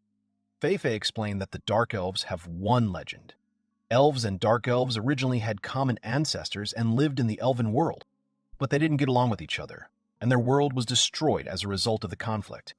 And they all came to this world, provided that they leave their past civilization. Shaw was struck by the depth of this story. Suddenly, they crashed into the show, shouting that they had the run. People were running out of the city, shouting that there was danger there, that they had to run away from here. One of the residents stopped and turned to the master of the show, while asking him to help them in some way. The man was crying. He was talking about a child who was kidnapped by a demon. Shaw was very surprised by this, and looked in the direction from where the people were running. A boy from the orphanage was hanging in the paw of some creature and shouting for help. The demon monster was huge, and there was a whirlwind of leaves around it. The people downstairs were asking for someone to help the child. The boy was being held by a harpy. Fei did not understand why she was here. Shaw realized that his lightning bolts and Fei's magic would be able to reach the child, but he was trying to figure out what to do. But how quickly he asked this question. So quickly, he found the answer to it. He remembered the slingshot he made when he was playing with the children at the orphanage. And if he combines his magic with Fei's magic, it will be enough to destroy them. Kinetic energy is proportional to mass, which is proportional to the square of velocity. At the same time, he launched one projectile towards the monster. And the heavier the bullet, the more powerful it is. And on the contrary, if you increase the speed with the help of magic that reduces weight, then the power will increase. And if you turn off the magic right before the bullet hits the target, Shaw was sure she was capable of taking a man's head off. He also realized that he needed to shoot him again. Suddenly, an arrow hit the monster right in the heart, which made the guy wonder. Razil held a bow in his hands and called the monster a filthy creature. He also shouted at her to let the boy go. Shaw saw him and thanked him for his help. The bird began to growl and whine in pain. Fei said she was going to attack, and she also wanted to drop masonry on them. The hurricane around the bird began to thicken, and they all had to go into the building. The bird changed its appearance and began firing projectiles towards the townspeople and heroes. Suddenly, Stella appeared in front of the guys, who immediately put up a protective barrier. Shaw was glad to see her. He thought the work she had done was amazing. The barrier does not block his view, but completely blocks physical attacks. Stella proudly turned around and said that, of course, she could block even the dragon's fire. Shaw didn't understand how it worked. He saw that photons could pass through him. This means that it does not work against lasers, microwave magic, or the attack of solar panels that collect sunlight. Rubelia suddenly appeared, who thought it was very troublesome. Then she noticed Shaw and told him that she might hurt him, so he should move away. After all, the girl was going to blow up. The guy called out to her and asked her to wait, thinking she was crazy. After all, there are children here, and she can destroy the whole city. Rubia said that several victims would have to be rescheduled. The girl did not know what to do, and her face was full of seriousness. Fei jumped onto the balcony to Razil, thereby distracting him a little from his task.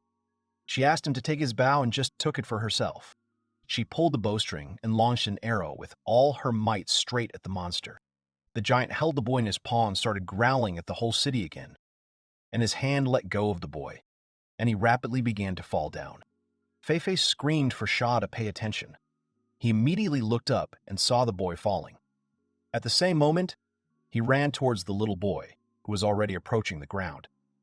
And in the end, he decided to use the power of weight loss. Shaw was able to make it and caught him near the ground almost at the last moment. He immediately started jumping on the window, but he was able to get to the door and the girl in a couple of jumps. She was so surprised that she closed her mouth. The guy immediately asked to take care of the child. The girl was scared, and with trembling hands took the boy into her arms. Tears welled up in her eyes, and she was a little confused. Shaw told her to get inside faster. He was already screaming because he was scared for all the residents of the city, as well as for the child who almost fell victim to this bird. The girl gathered her thoughts and shook her head seriously, agreeing with him. The bird soared up, which immediately attracted the attention of Shaw and Fei, who again called the guy for help. The attack started from the bird again. A lot of shells were flying at the guy, and so he couldn't hide from all of them, and got hit by several, one of which hit him right in the heart. The girl screamed his name in fright. Stones hit the guy and hurt him. The dark elf screams in concern. His phone breaks down and he remembers the past. The show records a video and greets the camera. He introduces himself as a show and says that he is the king of inventions from the channel. The guy shows the camera a round alarm clock and says that today they will start assembling. This round alarm clock works by itself. At the end, he notices that the recording has stopped halfway through. He's reviewing the footage. At the end, the guy asks people to subscribe to the channel and like it. He notices that 12 people have already watched his video, but so far only 3 have subscribed. The guy is happy that their number is growing and new comments are appearing. The main character wonders what to shoot next and dreams of buying a new camera. Suddenly, the guy hears his name being called and opens his eyes, inhaling sharply. The girl next to him says that he was wounded in the chest and she will immediately treat him. Shaw says he's fine. There was something in his inside pocket that saved his life. He asks why he is so reckless. The guy asks where the harpy is. She turns out to be on alert and circling in the sky. The girl says that since they saved the child, she can simply be blown up and is preparing for an attack. Shaw stops her and says they can't do that because they want to minimize the damage to the city. The girl asks what they should do in this case. He replies that he has an idea, but he is not strong enough to cast magic on something of this size, so he needs it. She understands what he's talking about. The main character began to run away, while saying that he would lead her somewhere. At his signal they could start. The guy conjures his fear and launches it at the harpy. The latter did not expect such actions from him, so she was very surprised. She backs off and Shaw shouts at the master to get started now. The girl resolutely raises her staff and conjures weight gain. The monster falls, and the main character pulls out a knife and rushes at her. In flight, he conjures weight gain on himself and stabs the harpy with all his might. Blood began to gush from the enemy's body. He fell to the ground, ceasing to show signs of life. The monster was defeated. The girl asked Shaw if they were done with her, to which the latter replied according to her. People started shouting that the master of the show had defeated the harpy. Everyone is happy about it. Stella says she doesn't often come across such a fresh harpy corpse and its valuable material. She wants to arrange for him to be brought to the castle later. Dad approaches the rescued boy and his mother. They hug and cry with happiness. Suddenly, Layla appears on the carriage. She asks Shaf if he's okay.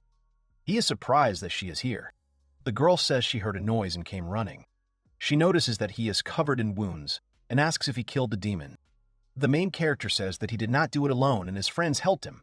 The master, Stella, and Fei, the dark elf. He also mentions that the master of the gun shop helped him. He is immensely grateful for his help. His Highness says that in honor of their brave deed, she will give them 2 gold coins. The guy asks if she wants him to give them away. Layla explains that she does not have any cash with her and she will give it back later. The girl also thanks Fei for her help and encourages her to look in on them. In the castle, Faye and another knight compete with swords. The girl wins an unconditional victory by disarming her opponent in battle. Layla looks at her with pride, hands on her hips, and says that her skills are beyond doubt. Her assistant asks her if she is sure, because dark elves are not trustworthy. To which she replied that it was true, and added that although they knew about the existence of a village on their territory, the dark elves are not official citizens of these lands. However, they are ready to hire the best and most capable. To which the girl said that she had heard that they had done a lot to protect the show and ensure that the city was not harmed. She says that Mizuki has just left for the Empire and she can take her place as her escort. The elf does not believe her words. She asks if this means that she will be paid. Layla responds positively, a little shy. The guy is happy for his girlfriend. The girl says that for a dark elf, serving in a castle is a dream. She is very grateful to the main character. Layla, on the sidelines, says that after a while she will probably regret it. After a while, the guy comes into the room and looks at his broken phone. He knows he's a little out of shape, but he's been a good friend to him. He thinks to himself that he can't make a video about the things and magic he invented in this world. The guy puts it in a box and closes it, thanking him for saving his life. He sits down on the bed and thinks about the demons bothering him. The master told him that demons rarely attack people in this world. He understands their reason for destroying people, because they invade their territory. But the harpy clearly came to the city to kill. Shaw wondered if there was something wrong with her. A few weeks later, the main character is walking down the street and notices a carriage. He chuckled to himself in surprise. Shaw realizes that she's very luxurious and wonders why she comes through the back gate, because high-ranking people enter through the main one. Suddenly, Nim calls out to him from behind. He wishes the girl a good morning. She asks where he was in such a wound. He says that he went to the forest to collect some ingredients. The main character asks her if she wants to have breakfast. The girl informs him that her highness is waiting for him in her office because they have a guest. The guy makes the assumption that this is the guest who was in that cart. Already in the office, Leela asks Rubia about how things are going. The girl says she can't help her in any way. The guy comes into the office and asks if she wanted to see him. Lila is glad that he has finally arrived. The girl presents the show to Princess Miluna. He bows and says that he is glad to meet you. The girl with the scar on her face introduces herself as Miluna Faltas, the first princess of Faltas. She asks to be called Maruna. The princess says that in Faltas he has a reputation as a prominent master who strives for the truth and only he can help her. The guy notices the burn and realizes that she is badly burned. The main character asks what kind of wound it is. The girl explains to him that, as usual, she was in the forest and collecting a plant as a hobby when she was attacked by a demon. Lately, there have been rumors that demons sometimes attack people, but she never thought that she would be attacked herself. Lila remembers that the harpies appeared the other day. She is concerned that demons are increasingly appearing in the vicinity of Farlane, and she has even heard rumors that flying dragons have been seen here. The guy is surprised by the dragons.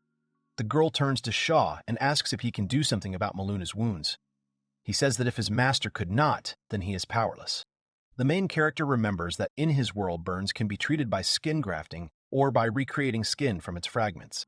Suddenly, the guy remembers the orchid clone, which he created twice by activating magic. The show wonders if the same can be applied to the skin. The girl asks if he has a better idea. The main character says that he has an idea, but it is theoretical and he does not know if it can be put into practice and what side effects it may have. The guy says that it can be regenerated gradually, so it will take time. The princess agrees to everything and says that there is nothing good about the ugly daughter of the royal family. She says that if she doesn't get her old face back, she won't even be able to return to her country. The guy doesn't understand what she's talking about. Maruna, putting her hand to her chest, says that she has nothing to lose and asks him to do it. The guy doesn't understand how she can say that she's worthless because of the loss of her appearance. He wonders why. The girl says that a person's values depend not only on his appearance. It's true. However, Maruna says that she is the princess of the small kingdom of Faltas, and for the sake of the prosperity of her family and country, she must marry into the right family at the right time, and therefore she must always be beautiful. This is her royal mission. The guy wonders what, in this case, her fate is to get married for the sake of her country. The girl responds positively and says that she was born a rose, not a wildflower. The other girls are silently watching this. The main character says he understands her. He goes on to say that this method has never been tested on humans, and he does not know what side effects or consequences there may be. The show warns the girl that she must be ready for this. She agrees. After a while, the princess lies on the operating table. The main character is standing next to her, dressed in a medical suit. He has a mask on his face. He picks up a scalpel and calms himself down inside. The main character thinks that the master will support him if something goes wrong, and he should try to do it. The guy says that he will start from the shoulder area and begin disinfection with alcohol. Maruna agrees. Then he performs anesthesia. With the help of forceps, he dips the object he needs into the liquid.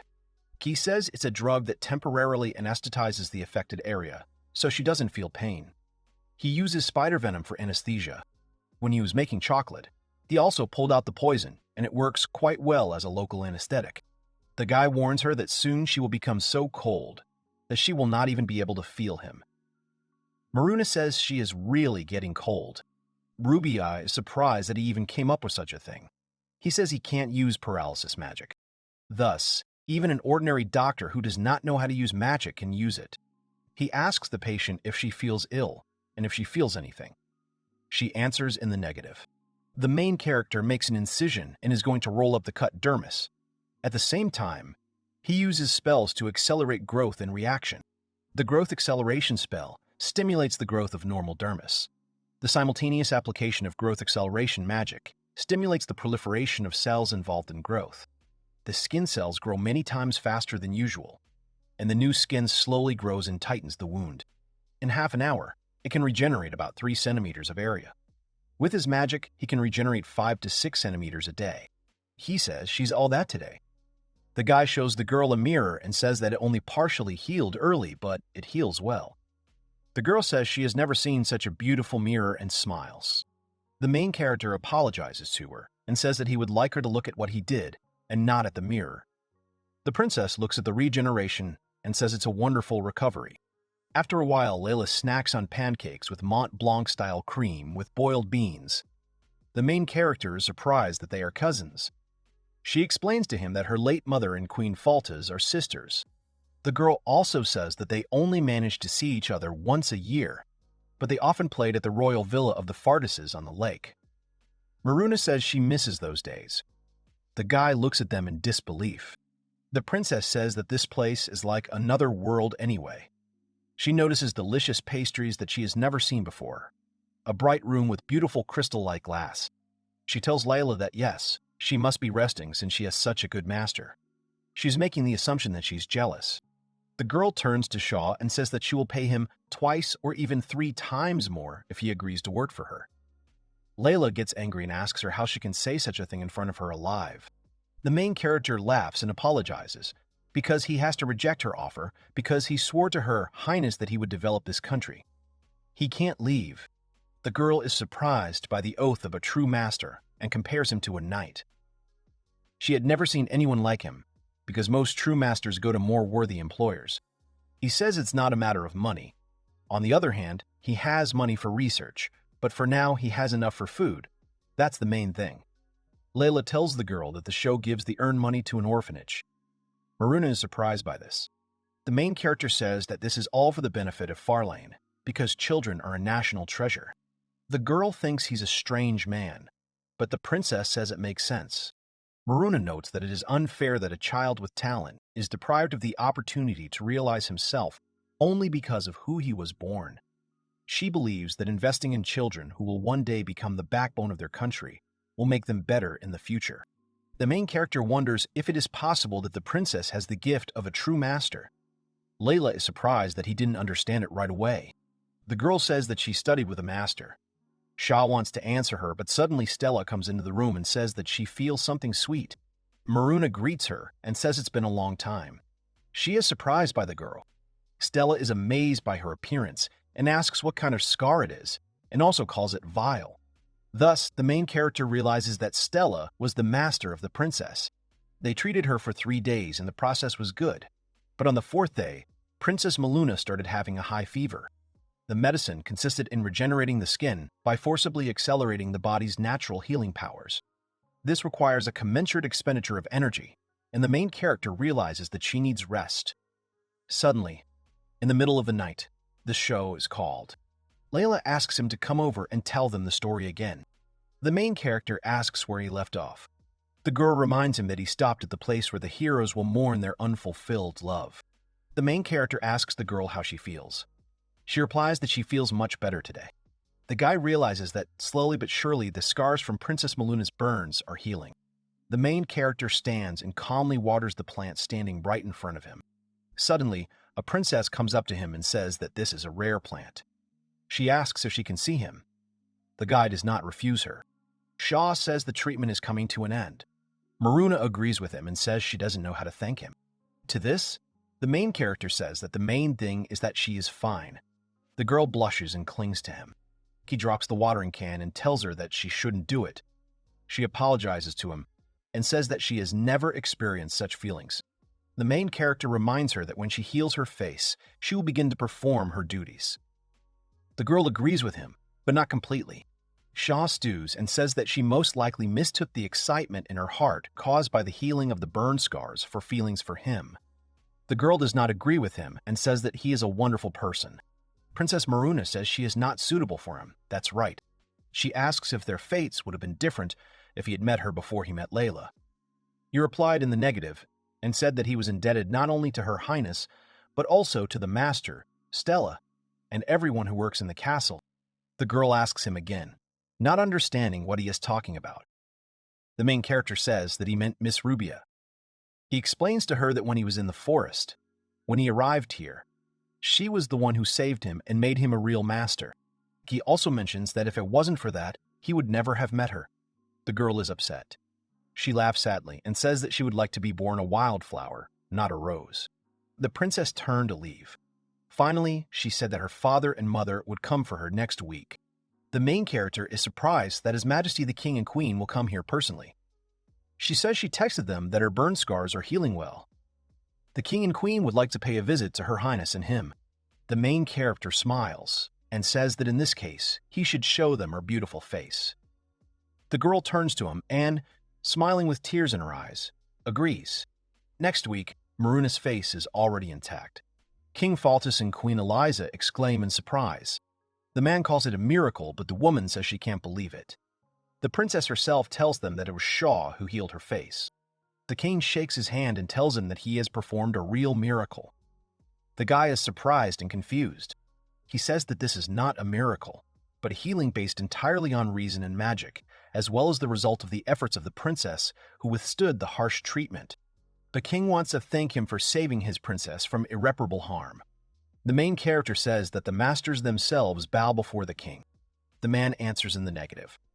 He thanks him not as the king of the kingdom, but as the father of his beloved daughter.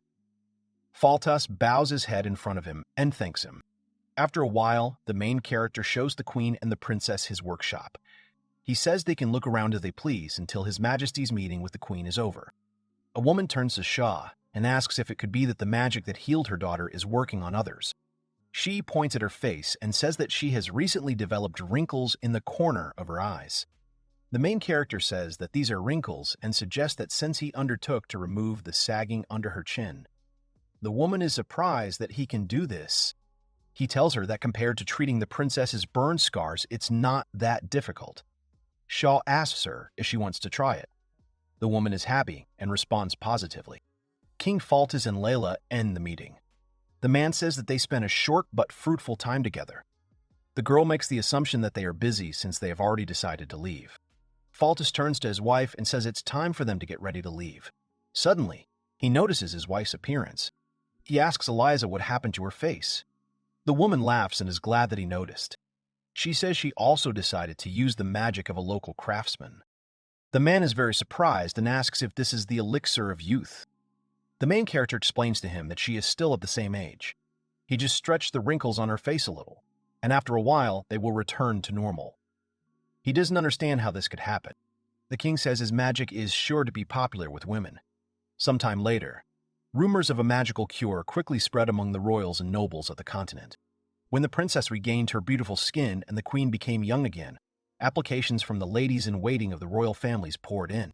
The main character performs an operation on a woman and says that he will now freeze the skin. Day after day, wrinkles and sagging skin disappear, but this does not suit the show. He almost cries, thinking that he is not a cosmetic surgeon. Layla and Shaw are having tea. The girl notices that he doesn't look well. He explains to her that he is running out and his body will not stand up if he continues to receive requests day after day. Layla is happy that he is making money. However, she remembers that she heard that Maruna was showered with offers as soon as her face was fixed. The girl asks if she was ugly before. The guy asks her opinion about whether Princess Maruna will be able to find a suitable match for herself. The queen says that there are many people in the world who are ready to jump at the opportunity to look good. There is one person in Farlane who might suit Maruna in her opinion. This is Viscount Ferace. People trust him, and he's not a bad person. However, the girl believes that he will not make a family man. Moreover, the title is too weak, so she cannot recommend it. The main character says that the title can be anything and gives an example. He offers to entrust him with the production of crystal glass, declare that the Viscount has achieved mass production of crystal glass, and elevate it to a title. You'll be a duke in no time. The girl calls it a lie. Well, the guy says it's only at first glance.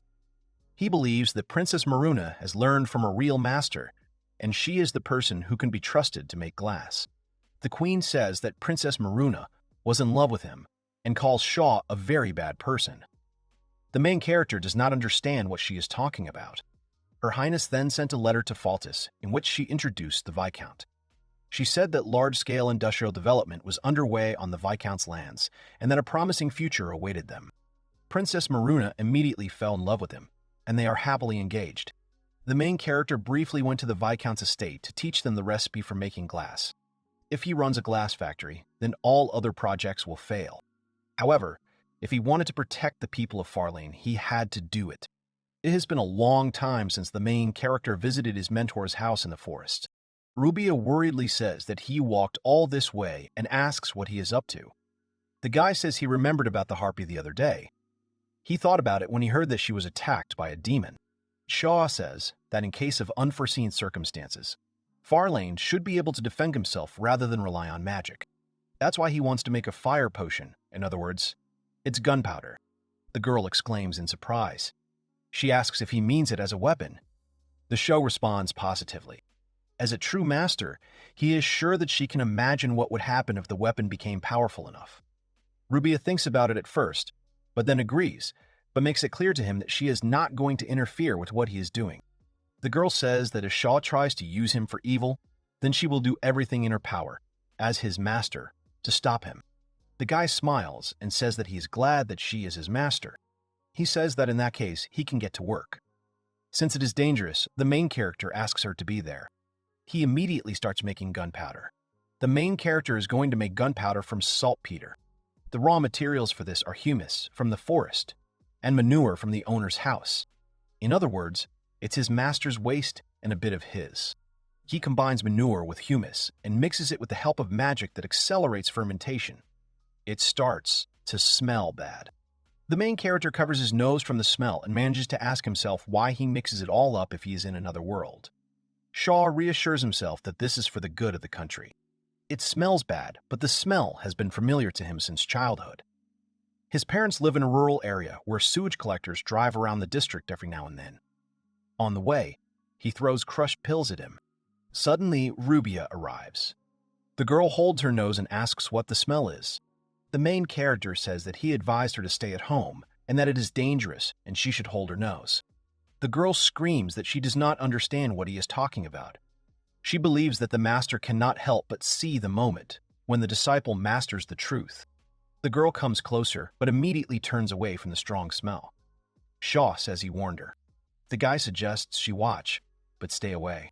Fermentation has increased significantly, and there should be saltpeter in this liquid object. He's going to take her out of here. Nitra is soluble in water. He must put this substance in a cauldron of water and heat it with magic.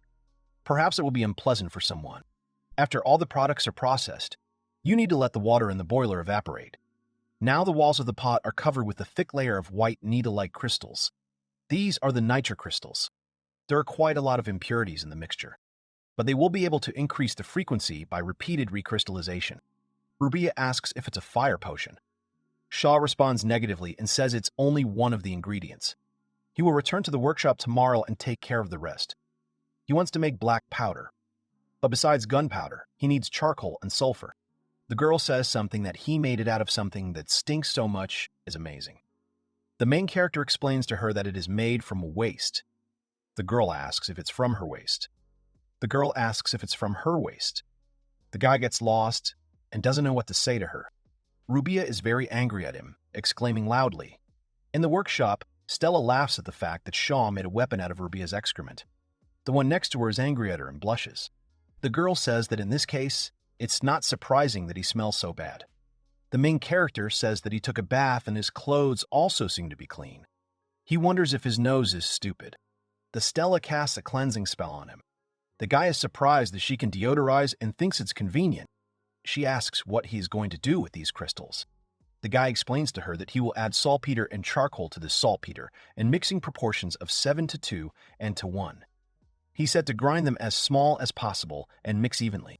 Stella asks if it's really a weapon. The show encourages you to try. It takes a small amount and then pumps out the air to prevent ignition. The main character sets it on fire with a candle, and it lights up. Stella asks what's the big deal. Shaw says it needs to be compressed after that. The girl is surprised and asks again. He kneads it with water and wraps it in a cloth. Shaw says you can put a load on it, but they use magic to squeeze it as fast as possible. He explains that compression makes the reaction more efficient and powerful. When it dries and becomes crumbly, they use magic to crush it into granules. He's going to set it on fire again. He takes a candle and ignites the powder lying on the cloth. The fire burns powerfully. Rubiya says it's a different matter. Stella says it's amazing. Now the black powder is ready. All he had to do was prepare what he had asked the Dwarf Master for, and he would present it to Her Highness. After a while, the Queen asks him if he has invented anything else. The guy responds positively and asks her to look at it. He pulls out a simple weapon with a flintlock. The barrel and bullets were cast by their dwarf craftsmen. The girl asks what it is. The guy explains to her that this tube has a charge of gunpowder at the end. He inserts a lead bullet from above. Then he shoots. He fires a shot towards the dummy, and the bullet pierces the armor. All three girls are surprised. He explains that the lead ball flew out and made a hole in the armor. If there is a human in the armor, it will pass through the flesh and may even hit hard-skinned demons. Lila asks if it's magic. Shaw answers in the negative and says that this is not magic, but science. The girl asks if even untrained people can use it to shoot from such a thing. She asks if even peasants and girls can defeat monsters. The guy responds positively. The Queen, putting her hand to her chin, thoughtfully says that this truth is frightening. The main character suddenly laughs. He asks what they are afraid of, because she will find a use for him. The girls are at a loss. The Queen tells him not to prank her. The show obeys. The main character says that weapons and gunpowder will not be sold because they need them to protect the country in case of need. Gunpowder can be useful to people in life. It can break rocks and increase the speed of coal mining in this way. Stella says that if this thing spreads across the continent, it will be like opening the gates to hell. Nobel invented dynamite for civil engineering, but it was quickly used for war. The history of the former world proves that it cannot be used only for peaceful purposes, and the main character does not want this world to make the same mistake. Lila agrees that if it falls into the hands of someone powerful, then war will come. But from the Harpy attack and the Maluna incident, she realizes that demons are becoming more active. And in general, the hour is uneven. They will start attacking citizens and villagers. The girl understands that their duty as a royal family is to be ready to protect their people in difficult times. She leaves the manufacture of weapons to the main character. He says he understood her. Layla also believes that this information should be absolutely confidential, as a state secret. He decided to make gunpowder himself in his spare time, but mass-producing it with other people is a bad idea, as this will lead to information leaks. Since Her Highness had given him a top-secret budget, he decided to buy manure for livestock as raw materials. In his opinion, it is much more efficient when it comes to production. Their stocks are constantly growing, but they must be careful with black powder, because it can ignite from friction or static electricity. They keep it wet and spread it all over the castle, and when the time comes, they just dry it with magic. Then, he decided to make another weapon. After a while, they test anti-aircraft weapons at the training ground. After the volley, an explosion occurs. Kaka and Tika exclaim that it's cool. They are the twin brothers of Chick. The guys are former hunters with good eyesight. Kaka says it's because there was a good sight. Tika replies that he would have done the same. They can determine which animal is at a distance of 1,000 kilometers, and therefore they stood on the defensive. The main character jokingly notices that they are very close. Lila is happy that he flew far and asks how far he can fly. Kaka assumes that he has just flown 400 stops. He also says that if you aim a little higher, he will fly another 32 stops. They have the exact parabola in their head that the formula requires. Shaw thinks to himself that they have great talent. The queen says that she did not know that all this is possible without magic. They ask if they can use the same power as magic with this tube and magic dust. The main character responds positively and says that they shouldn't tell anyone about it. He also says that they should not take the powder with them. The guys agree. Lila turns to the Chick brothers and says that they are the most suitable for this job, and from today they will work with the show as gunners. The girl also says that their salary will be increased in proportion to their work. The brothers thank her. Lila orders the main character to continue developing defensive weapons. The girl also says that Razil was upset to learn that the main character had been so busy lately that he had not visited him. Shaw is embarrassed and says it was awkward. She says that excavations are underway in the coal mines and in the workshop of artisans, the construction of roads and bridges, which he commissioned them to build. She also says that it's not for years that a holiday day will be held where their inventions will be demonstrated, and they ask him why he doesn't visit them soon. The guy agrees with her and says that he will definitely do it. The main character smiles and says that it's time to prepare for the main event of the entire festival. The main character exclaims in surprise in front of a large column, saying that it is huge. He came to look at the blast furnace in the castle workshop because it was already finished. The show calls her amazing. The main character showed them most of the mechanisms, and Mr. Razil and the dwarves used their know-how to complete this blast furnace. The man says that the most wonderful thing is that he taught them how to make coke charcoal. Until now, magic was required to raise the temperature. But with this furnace, they would be able to ship iron without it. However, the blast furnace needs to be ventilated, and this, apparently, is still done with the help of magic. Shaw recalls that in the original world, steam engines were used to pump air. He wants to get on with it as soon as possible. But to build an external heat engine or an internal combustion engine requires a lot of development. Even if they knew the principles, they would have to go a long way before they could put it into practice. Shaw is confident that Razil and his team will be able to build such an engine if they teach them the principles, but even then, they will still need at least a working model. Suddenly, the person next to him turns to Shaw and thanks him for his hard work. The guy says they're all working hard. Razil agrees with this. He says that they have laid a trolley bus track inside the castle and is very convenient for transporting coal and cargo. The man says that trolley buses will be very active in coal mines. The guy is glad that everything is going well. The man agrees that this is the dawn of a new era. Roads and bridges were built to get to the mines, and coal was brought in 2 or 3 wagons at a time. It takes more and more energy. The city is getting busier and busier. More and more people seem to be learning about the development of their city. The main character is walking down the street and notices something. He asks himself what kind of magnificent building it is, and a young man meets him and asks if he is the master. The man is glad that they were lucky to meet the master. He pushes the main character inside and says that he has a wonderful product. The show does not have time to understand anything, and they ask what kind of store they have. He notices the scary look of the man next to him and makes an assumption to himself that this is a criminal place. The guy is scared. The man asks which servants he prefers. The main character is surprised that there are servants here.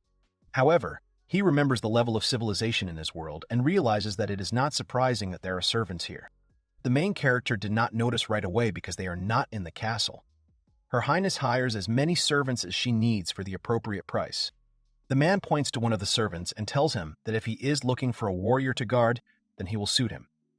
He says that he is a former warrior, and the price for him is only 50 gold coins, and it is a good deal. The main character says that he does not buy servants and this is unacceptable for him. He is surprised because he does not like servants. The man says that there are children of ruined merchants and the same provincial nobles here. They accept those who have nowhere else to go, Privately, the show compares this to the global safety net. The man says that eventually someone will buy them, but it would be lucky for the servant if he bought it. The show responds negatively and thanks. The main character is about to leave, but another man with a scary look blocks his way. The guy says there are smart people who could help them. He also says that the girls upstairs can read, write, and count, and offers to take a look at them. Shaw realizes that they won't let him out. The main character agrees and says he will just watch. He says he'll be downstairs so he can take his time and look around. The main character sees a lot of beautiful girls upstairs. He thinks to himself that upstairs is like a place only for very important people, like in a luxury car salon. Suddenly, Shaw notices a very beautiful girl. Privately, he wonders if she is a fallen aristocrat or something like that. He doesn't understand what kind of strange feeling he has, as if she is too well dressed or something. Suddenly, the girl gets up from her chair and walks towards him. She walks up to the bars and bows. The girl thanks him for coming to pick her up and calls him Mr. Zero. Shaw is surprised to hear this and remembers what Maria said about Zero. The guy makes the assumption that she is also related to Zero. He says that he is not Zero, but the master of the show, and asks her if she knows him. She responds positively and says that Zero is her master. He asks if she knows Maria from the orphanage and if she participated in the treatment of her illness. The girl responds positively. She says she purified streptomycin and injected it into Maria. The main character is surprised by this and thinks that it is an antibiotic used to treat tuberculosis in his world. He does not understand how she knows that there is an antibiotic that is not here. Shaw goes down the stairs and asks the man to come up. Already upstairs, he asks if he likes anyone. The main character points at the girl with his finger and says that he liked her. The man says that, as befits a real master, he has a good eye and is an exceptionally smart girl. She can read, write, and count perfectly. The guy asks how much it will cost, and the man tells him that he will sell it for 250 gold coins. Shaw is surprised by this price and does not understand where it comes from. The man explains to him that this girl is not only smart, but also very skilled. When they captured her, they lost a lot of people. The main character is surprised and wonders to himself if this is true. He says he only has 100 in his pocket. One man looks at him menacingly, and the other assumes that he is joking. The guy has an idea. He hands them a fruit and asks if it will fit. The bald man says it's a little merch fruit. The second one doesn't understand what he's talking about. Even a rotten fruit like this costs 100 gold, and this one is raspberry. Anyone will pay 300 or 400 gold for it. The man smiles and says that he will have to settle for berries to make up for the lack of gold. Shaw thinks about the cost of low merch berries and considers it a big loss, but calms himself down. The girl is released from the cage. Her name is Nani. She answers his questions, but she doesn't say much herself. He wonders if Maria knows anything about it. After a while, Maria is surprised that he brought her. The main character asks her if she knows them. She responds positively and says that this is the doll that Mr. Zero brought. Shaw doesn't understand what she means by talking about the doll. The girl says that at first she thought it was one of his henchmen, but Zero-sama told her that it was an automaton. The main character is surprised and asks if she means a robot or something like that. Nanami says that in a broad sense, a robot is the closest thing to her. The show assumes that she has no will of her own and is programmed. The girl says he's right. Shaw exclaims in surprise. The main character says that she is soft and has a body temperature. He believes that she is completely indistinguishable from a human and notices her hair, wet lips, even teeth and saliva. The guy got very close to the girl to look into her mouth. Maria stands next to him in disbelief. The show apologizes. He asked Nanami about Zero's location and who Zero was, since he was capable of creating such a thing. The girl replies that she has a completely biological body, and she also said that they were separated as a result of an accident, and she does not know where he went. The main character says that he hopes that they would be able to find out where he is now, and she thinks that everything will be fine since he is here and asks him to come to them again. After a while, the main character asks Nanami a question. He wants to know the square root of 2. The girl asks how many digits he needs. He tells her that he needs 10 decimal places. The girl says that the number he needs is 1.41414213213213213. After that, Shaw asks her for the cubic root of 2. She says the answer is 1.2599221499 The main character is surprised by such a quick response. He tried different calculations, but regardless of the number of digits, the answer is given instantly. The show calls it a human computer, and there's nothing to say about her skill. He designs things in his head, and she works with the machine, so he made a gear at random. Rotary, cycloid, and other gears, the design of which requires complex calculations. He can now quickly create a drawing in his head and accurately process it. She's a real bio-CNC machine. He thought he had been deceived, but in his world the machine would cost millions of dollars. The main character remembers the man who tells him that they hope to see him again. Her knowledge is absolutely priceless. He has the most powerful assistant Zero's ever left. The main character feels that he can build anything. After a while, the main character and Layla drive a car. The girl exclaims loudly and says that it's great. She asks Shaw if this is his carriage without a horse. The guy responds positively. He suggests calling it a car because it drives automatically. The girl likes this name. The main character says that this is a car, so she does not get tired like a horse and can drive all day as long as she has water and fuel. Lila says that at first, when he brought a new girl, she didn't know what to think. But now she sees that this is a very important invention. The guy doesn't understand which girl she's talking to. When the masters found out about the existence of Nanami, they almost nailed him. But he was able to implement the craft with a high degree of accuracy. Nanami's appearance was crowned with success, and using all his potential, he created a steam engine. This engine, as the name suggests, is powered by steam. Coal is burned to boil water. Steam passes through the tubes and is alternately directed to the left and right of the pistons. As a result, a reciprocating motion is formed. This reciprocating motion is converted into circulation by means of a crank, a bouncing wheel. The rotation is then transferred to the wheels to drive them. Watt's engine is the most famous steam engine in his world. It's a pretty fraudulent invention because it omits a lot of details, but they still managed to do something like this. Nanami's brain designs it, models it, puts it on the machine, and he just has to assemble it. That's the kind of work cycle they get. Cha cooked the cauldron himself, processed all the small tubes himself, and so on. He has put a lot of his personal flair into it, but it is not very fast. Now it develops a speed of only 30 to 40 kilometers per hour. The girl asks him if he can go faster. The queen turns to the main character and asks if they could go faster, as she thinks it would be more fun to go faster and faster. The main character thinks to himself that Her Highness is obsessed with speed, and says that he could go faster if he had more gears. The guy explains to her that the roads are uneven and it's just dangerous to go faster. However, if they build a railway, they will be able to drive more carefully and faster. Lila doesn't understand what he's talking about. Shaw says, this is what looks like the railroad they built inside the castle, and if it connects the country with coal mines, transport will become much more efficient. He also says that if they build more railways between cities, the traffic of people and goods will increase. Railways played a big role in the Industrial Revolution of his world, and wants this world to follow in their footsteps. Shaw says it will take a lot of time and money, because it's not just about their country, but about the development of the whole world. After a while, Maluna exclaims in surprise, admiring. She says it's fun, and that it's not fair. Lila tells her that the girl should try to ride with the show because it's fun. She asks if she can. In that case, the girl wants to take a ride. She gets behind the wheel. The main character is surprised that Princess Maluna will drive. It's not that hard to drive. It's like a single-speed automatic transmission without clutch and gear shift. Maluna asks him if he will sell her this car. The girl offers him 500 gold coins as payment.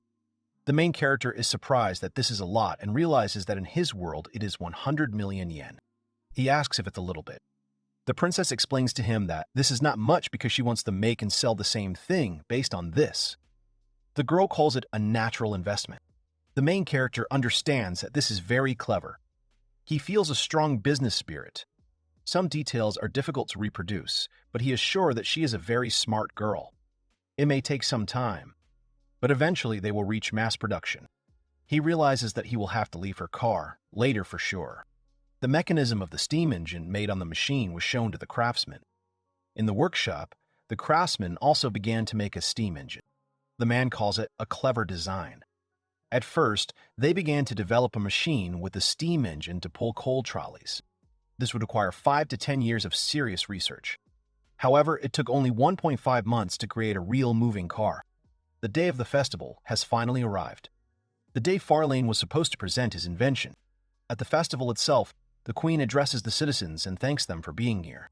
The girl says that before they open the festival, the person next to her should say a few words. All the people are watching the show, and he's at a loss. The main character wishes all present ladies and gentlemen a good evening. He presents himself as a show. The guy says that he is a disciple of the master of Rubia. He says that now they will go to the exhibition halls inside and outside the castle, and they will be able to personally see the various developments that their country has developed in its own unique way. The main character is the one who discovered them. It was they who, through trial and error, brought them to life like this. He remembers all his artisan friends and says that the artisans of their country and the material department that supports them. The guy also says that, as Her Highness Princess Layla said, his desire for the people is also supported by many people. He raises his hand up and asks to be loved and favored. Suddenly there is a volley of fireworks and a bunch of beautiful explosions over the castle. All people are very surprised. Although he had to hurry, he managed to make the right colored fireworks. Orange is a fiery reaction of sodium salts, white is tin, green is copper. The pipe is an ordinary bamboo reed. It reminded the main character of the toy mortars that he made in the master's house. It was there that his otherworldly inventions began.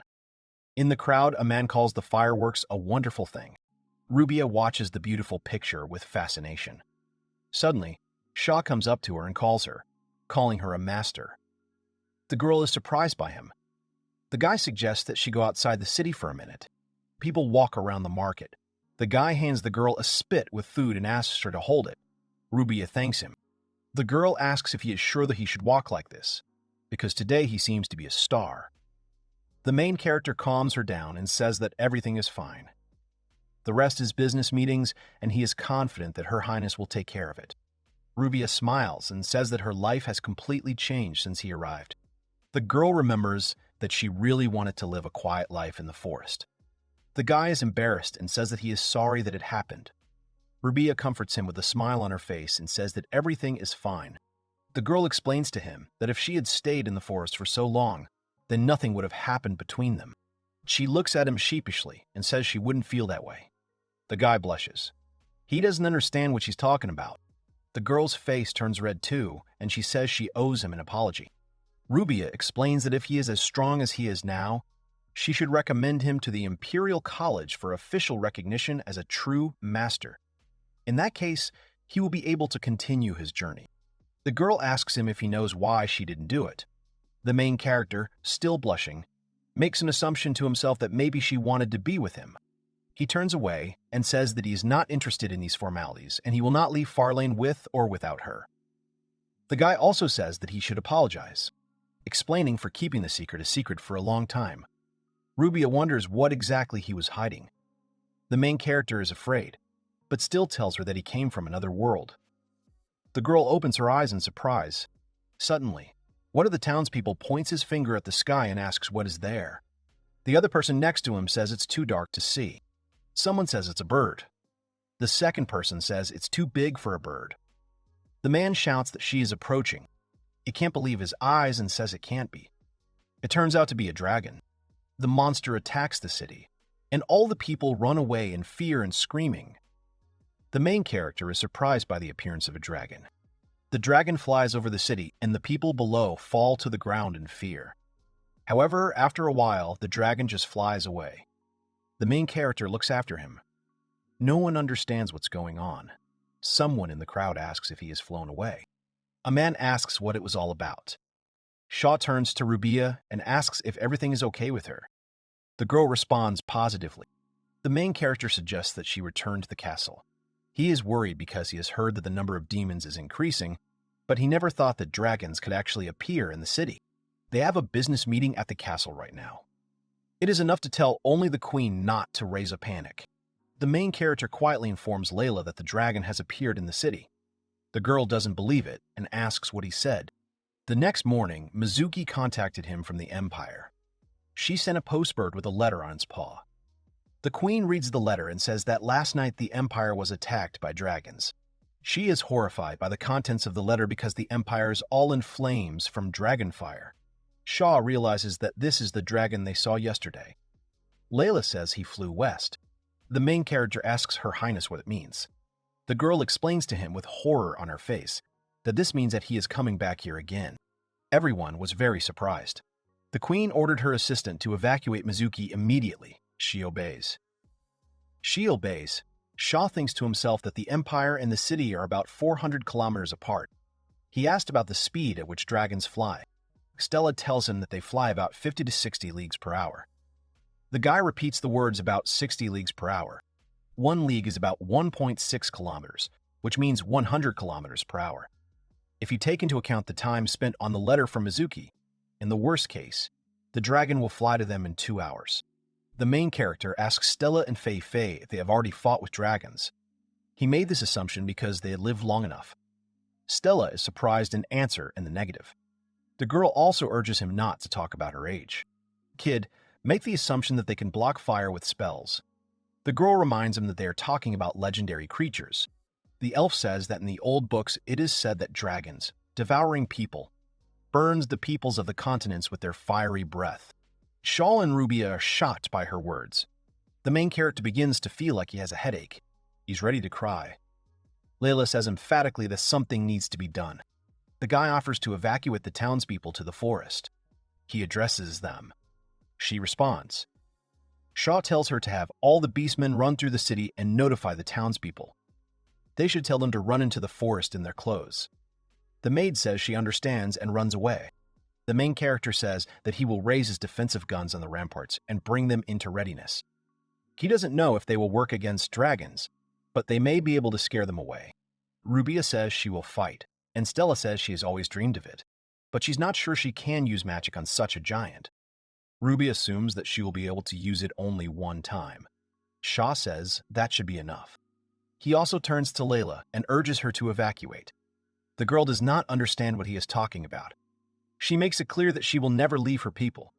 Shaw is worried about her. The main character orders the Chica brothers to prepare mortars immediately. He tells them to carry them to the eastern rampart. They agree. He has 6 shells. Actually, there was another cartridge, but they gave it to Countess Maluna for defense. He's going to magically dry out the gunpowder in his reserves. The beastmen in the streets are shouting that the dragon is coming. The girls tell everyone to run into the woods. A little girl grabs the hem of her dress and asks her older sister what will happen to Farlane if a dragon arrives. Maria urges her not to worry and says that she is confident that the master of the show will protect them. The man shouts at his assistants and asks what they are doing. He urges them to get out of here faster. His students stack their tools. One of them says they need tools. The master tells them that if they survive, they will make new ones and orders them to leave everything. It's been 4 hours since they received the news from Mizuki. The knight reports to the queen that the crossbow is launched. She asks him if the residents have left. He responds positively. Layla says there's still no sign of the dragon, but they have to keep them ready. Shaw thinks to himself that it would be better if he didn't come. Privately, he asks the dragon to decide to take a walk somewhere else. Suddenly, something flashes in the sky. The guys turn to the master of the show to look up. The main character anxiously tells them what he sees. Kaka says it's a dragon, and Tika shouts that it's coming. The main character asks Nanami for his size and height. The girl says that the wingspan of the dragon is 54 meters, and the height at which it flies is 12 meters. Shaw notices that this is impossible. Nanami says that somehow the dragon cancels the laws of physics. The guy says he knew it. Layla asks them what they are talking about. Shaw turns to face her and explains to her that it is theoretically impossible to fly with such a body and such wings. He makes the assumption that the dragon uses magic to reduce weight. The girl is surprised that he thinks that dragons can use magic. Nanami says that the height of the dragon has become 900. Fei, Stella, Rubia, and Layla are very worried. Nanami says the dragon has dropped to 800 meters. The guy looks up and realizes that the dragon is approaching. A dragon with an open mouth is rushing at them. The Chick brothers exclaim in fright. The show turns to them and suggests not to be shy. He reminds them of the intersection point. The height of the dragon is already 200 meters above the ground. Tika says there's still a little bit left. Shaw shouts sharply for them to shoot now. The guys cover their ears and a volley occurs. The guy screams that there was a hit. The dragon was successfully attacked. They have to take shelter from the wind. The dragon screams loudly and approaches the protective wall very close. The queen shouts at people not to be scared and get ready to attack. She orders all guns to open fire. People shoot arrows from crossbows. They hit the dragon. Tika and Kaka fire their weapons once more. However, the dragon is protected by protective magic. The main character is surprised by the protective magic. Layla is also surprised that he can use magic. Suddenly, the main character gets the idea that if they do not break through the protective magic of the dragon, the magic of his master will not be able to reach him. Suddenly, another explosion occurs. The monster is very angry. The main character is panicking. They wonder what it is. Tika screams that he sees a car. The guy is wondering. He shouts that it's Princess Maluna. The girl is driving. Everyone is surprised that they equipped the car with a mortar.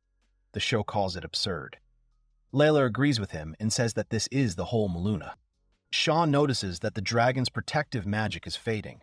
He assumes that the sudden attack must have disrupted his concentration. He shouts at Rubia to hurry up. She turns to Stella and asks her for protective magic. The girl screams that she understood her and calls on her friend to smash them all. Rubia orders everyone to lie down and casts an explosive magic spell. Her staff begins to glow. Shaw closes in on Lila, urging her to be careful. When the spell is dispelled, the dragon disappears. Everyone is at a loss. Stella can't believe they did this. Shaw notices that there are no traces of the dragon left and urges everyone to stay on guard. He orders anyone who can move to turn the crossbow, as well as load the mortars. The guy freezes in place and looks up. The dragon is unharmed. He is preparing an attack, and the main character looks at it with horror. The dragon prepares an attack, growling loudly. The main character realizes that he is about to release the flame. The queen shouts for evacuation and orders all personnel to evacuate. Stella stands in front of the show and tells everyone to get behind her, because she uses her magic to cover them. The girl urges them to be faster. The dragon releases the flame. He is destroying towers, residential buildings, railways, and store counters. The people in the forest are watching this. The boy, who is clutching a book to himself, is terrified that the castle is burning down. Nim is worried about Mr. Shaw. Stella holds back the onslaught of flames with the last of her strength. Fei Fei is covering for Leela. The attack finally ends, and the girl falls exhausted. Shaw calls out to her and rushes to help.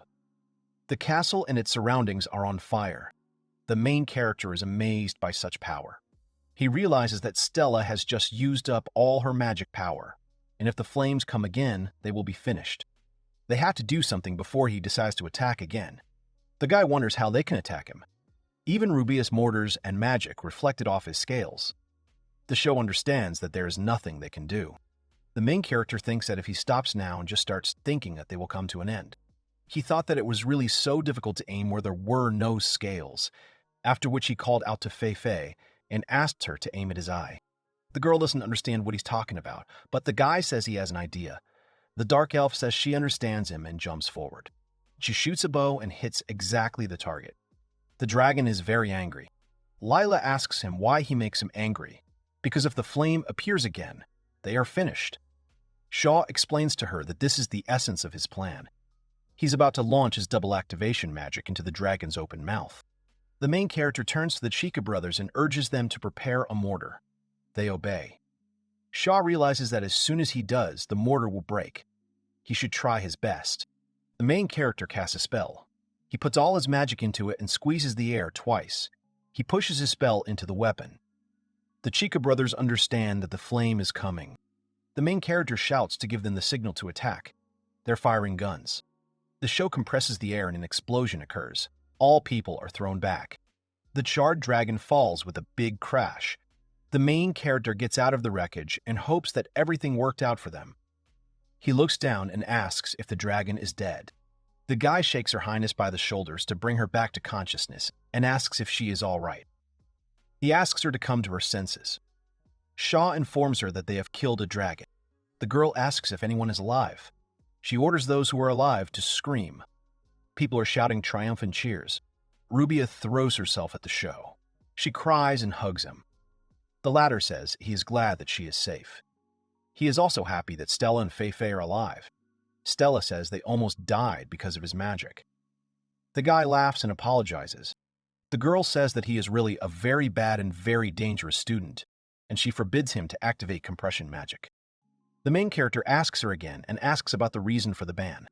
Rubia explains that she is considered dangerous because she reveals too much power if you get to the bottom of her. Shaw asks her again. He recalls the ultra-high temperature, ultra-high pressure, and plasma. He finally understands what she's talking about and says it's a thermonuclear reaction. Stella is silent at first, but then asks what it means. The main character says that everything in this world consists of tiny particles. He says that when they are repeatedly compressed and reach ultra-high temperatures, these particles disintegrate and fly apart. Then they collide and merge together. When they do this, they lose their weight. The girl asks what happens when they lose their weight. Shaw explains that weight is converted into a force equal to the square of the speed of light. She asks what is the speed of light. The main character first thinks about 300,000 kilometers per second, and then says that the speed of light is 187,500 leagues, since there are about 1.6 kilometers in 1 league. The girl says it's quite a lot. Stella asks him how he can talk so easily about something that has long been forbidden. She wonders how he even knows all this. The show is a little stewed, but still decides to tell them everything. He calls them to listen to him and says that he has come to them from another world. Feifei, Lila, and Stella are absolutely calm. He doesn't understand their reaction and is a little surprised.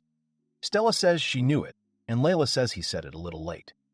The show is surprised by their strange reaction. The girl says that she did not believe that he came from across the sea.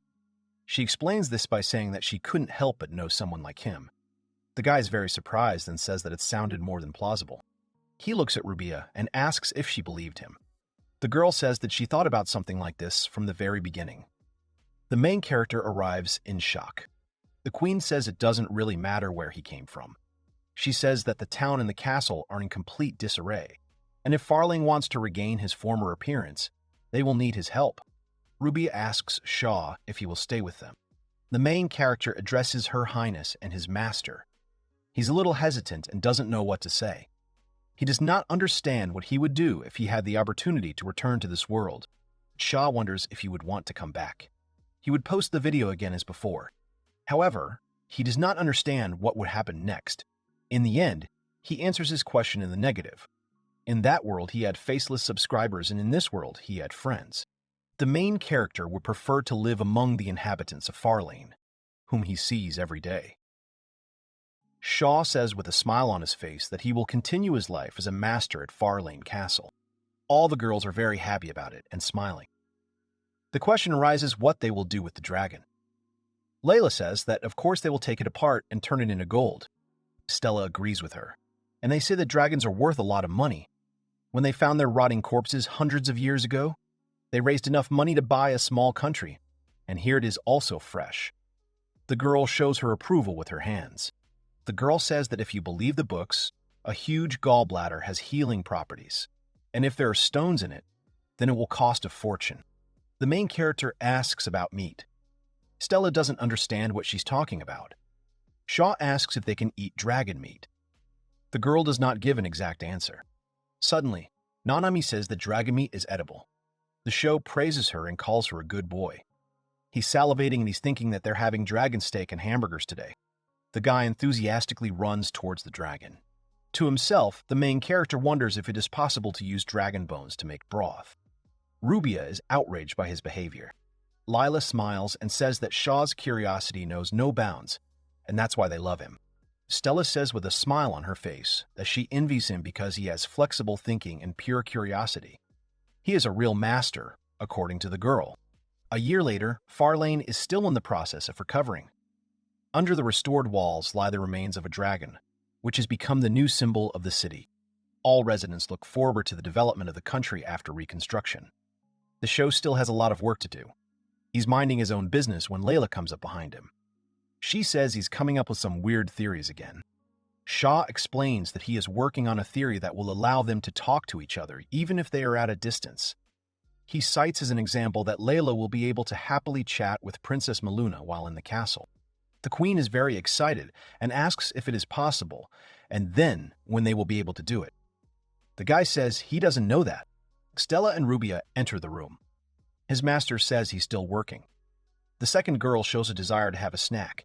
The guy looks at them with a smile on his face and agrees with them, offering pancakes.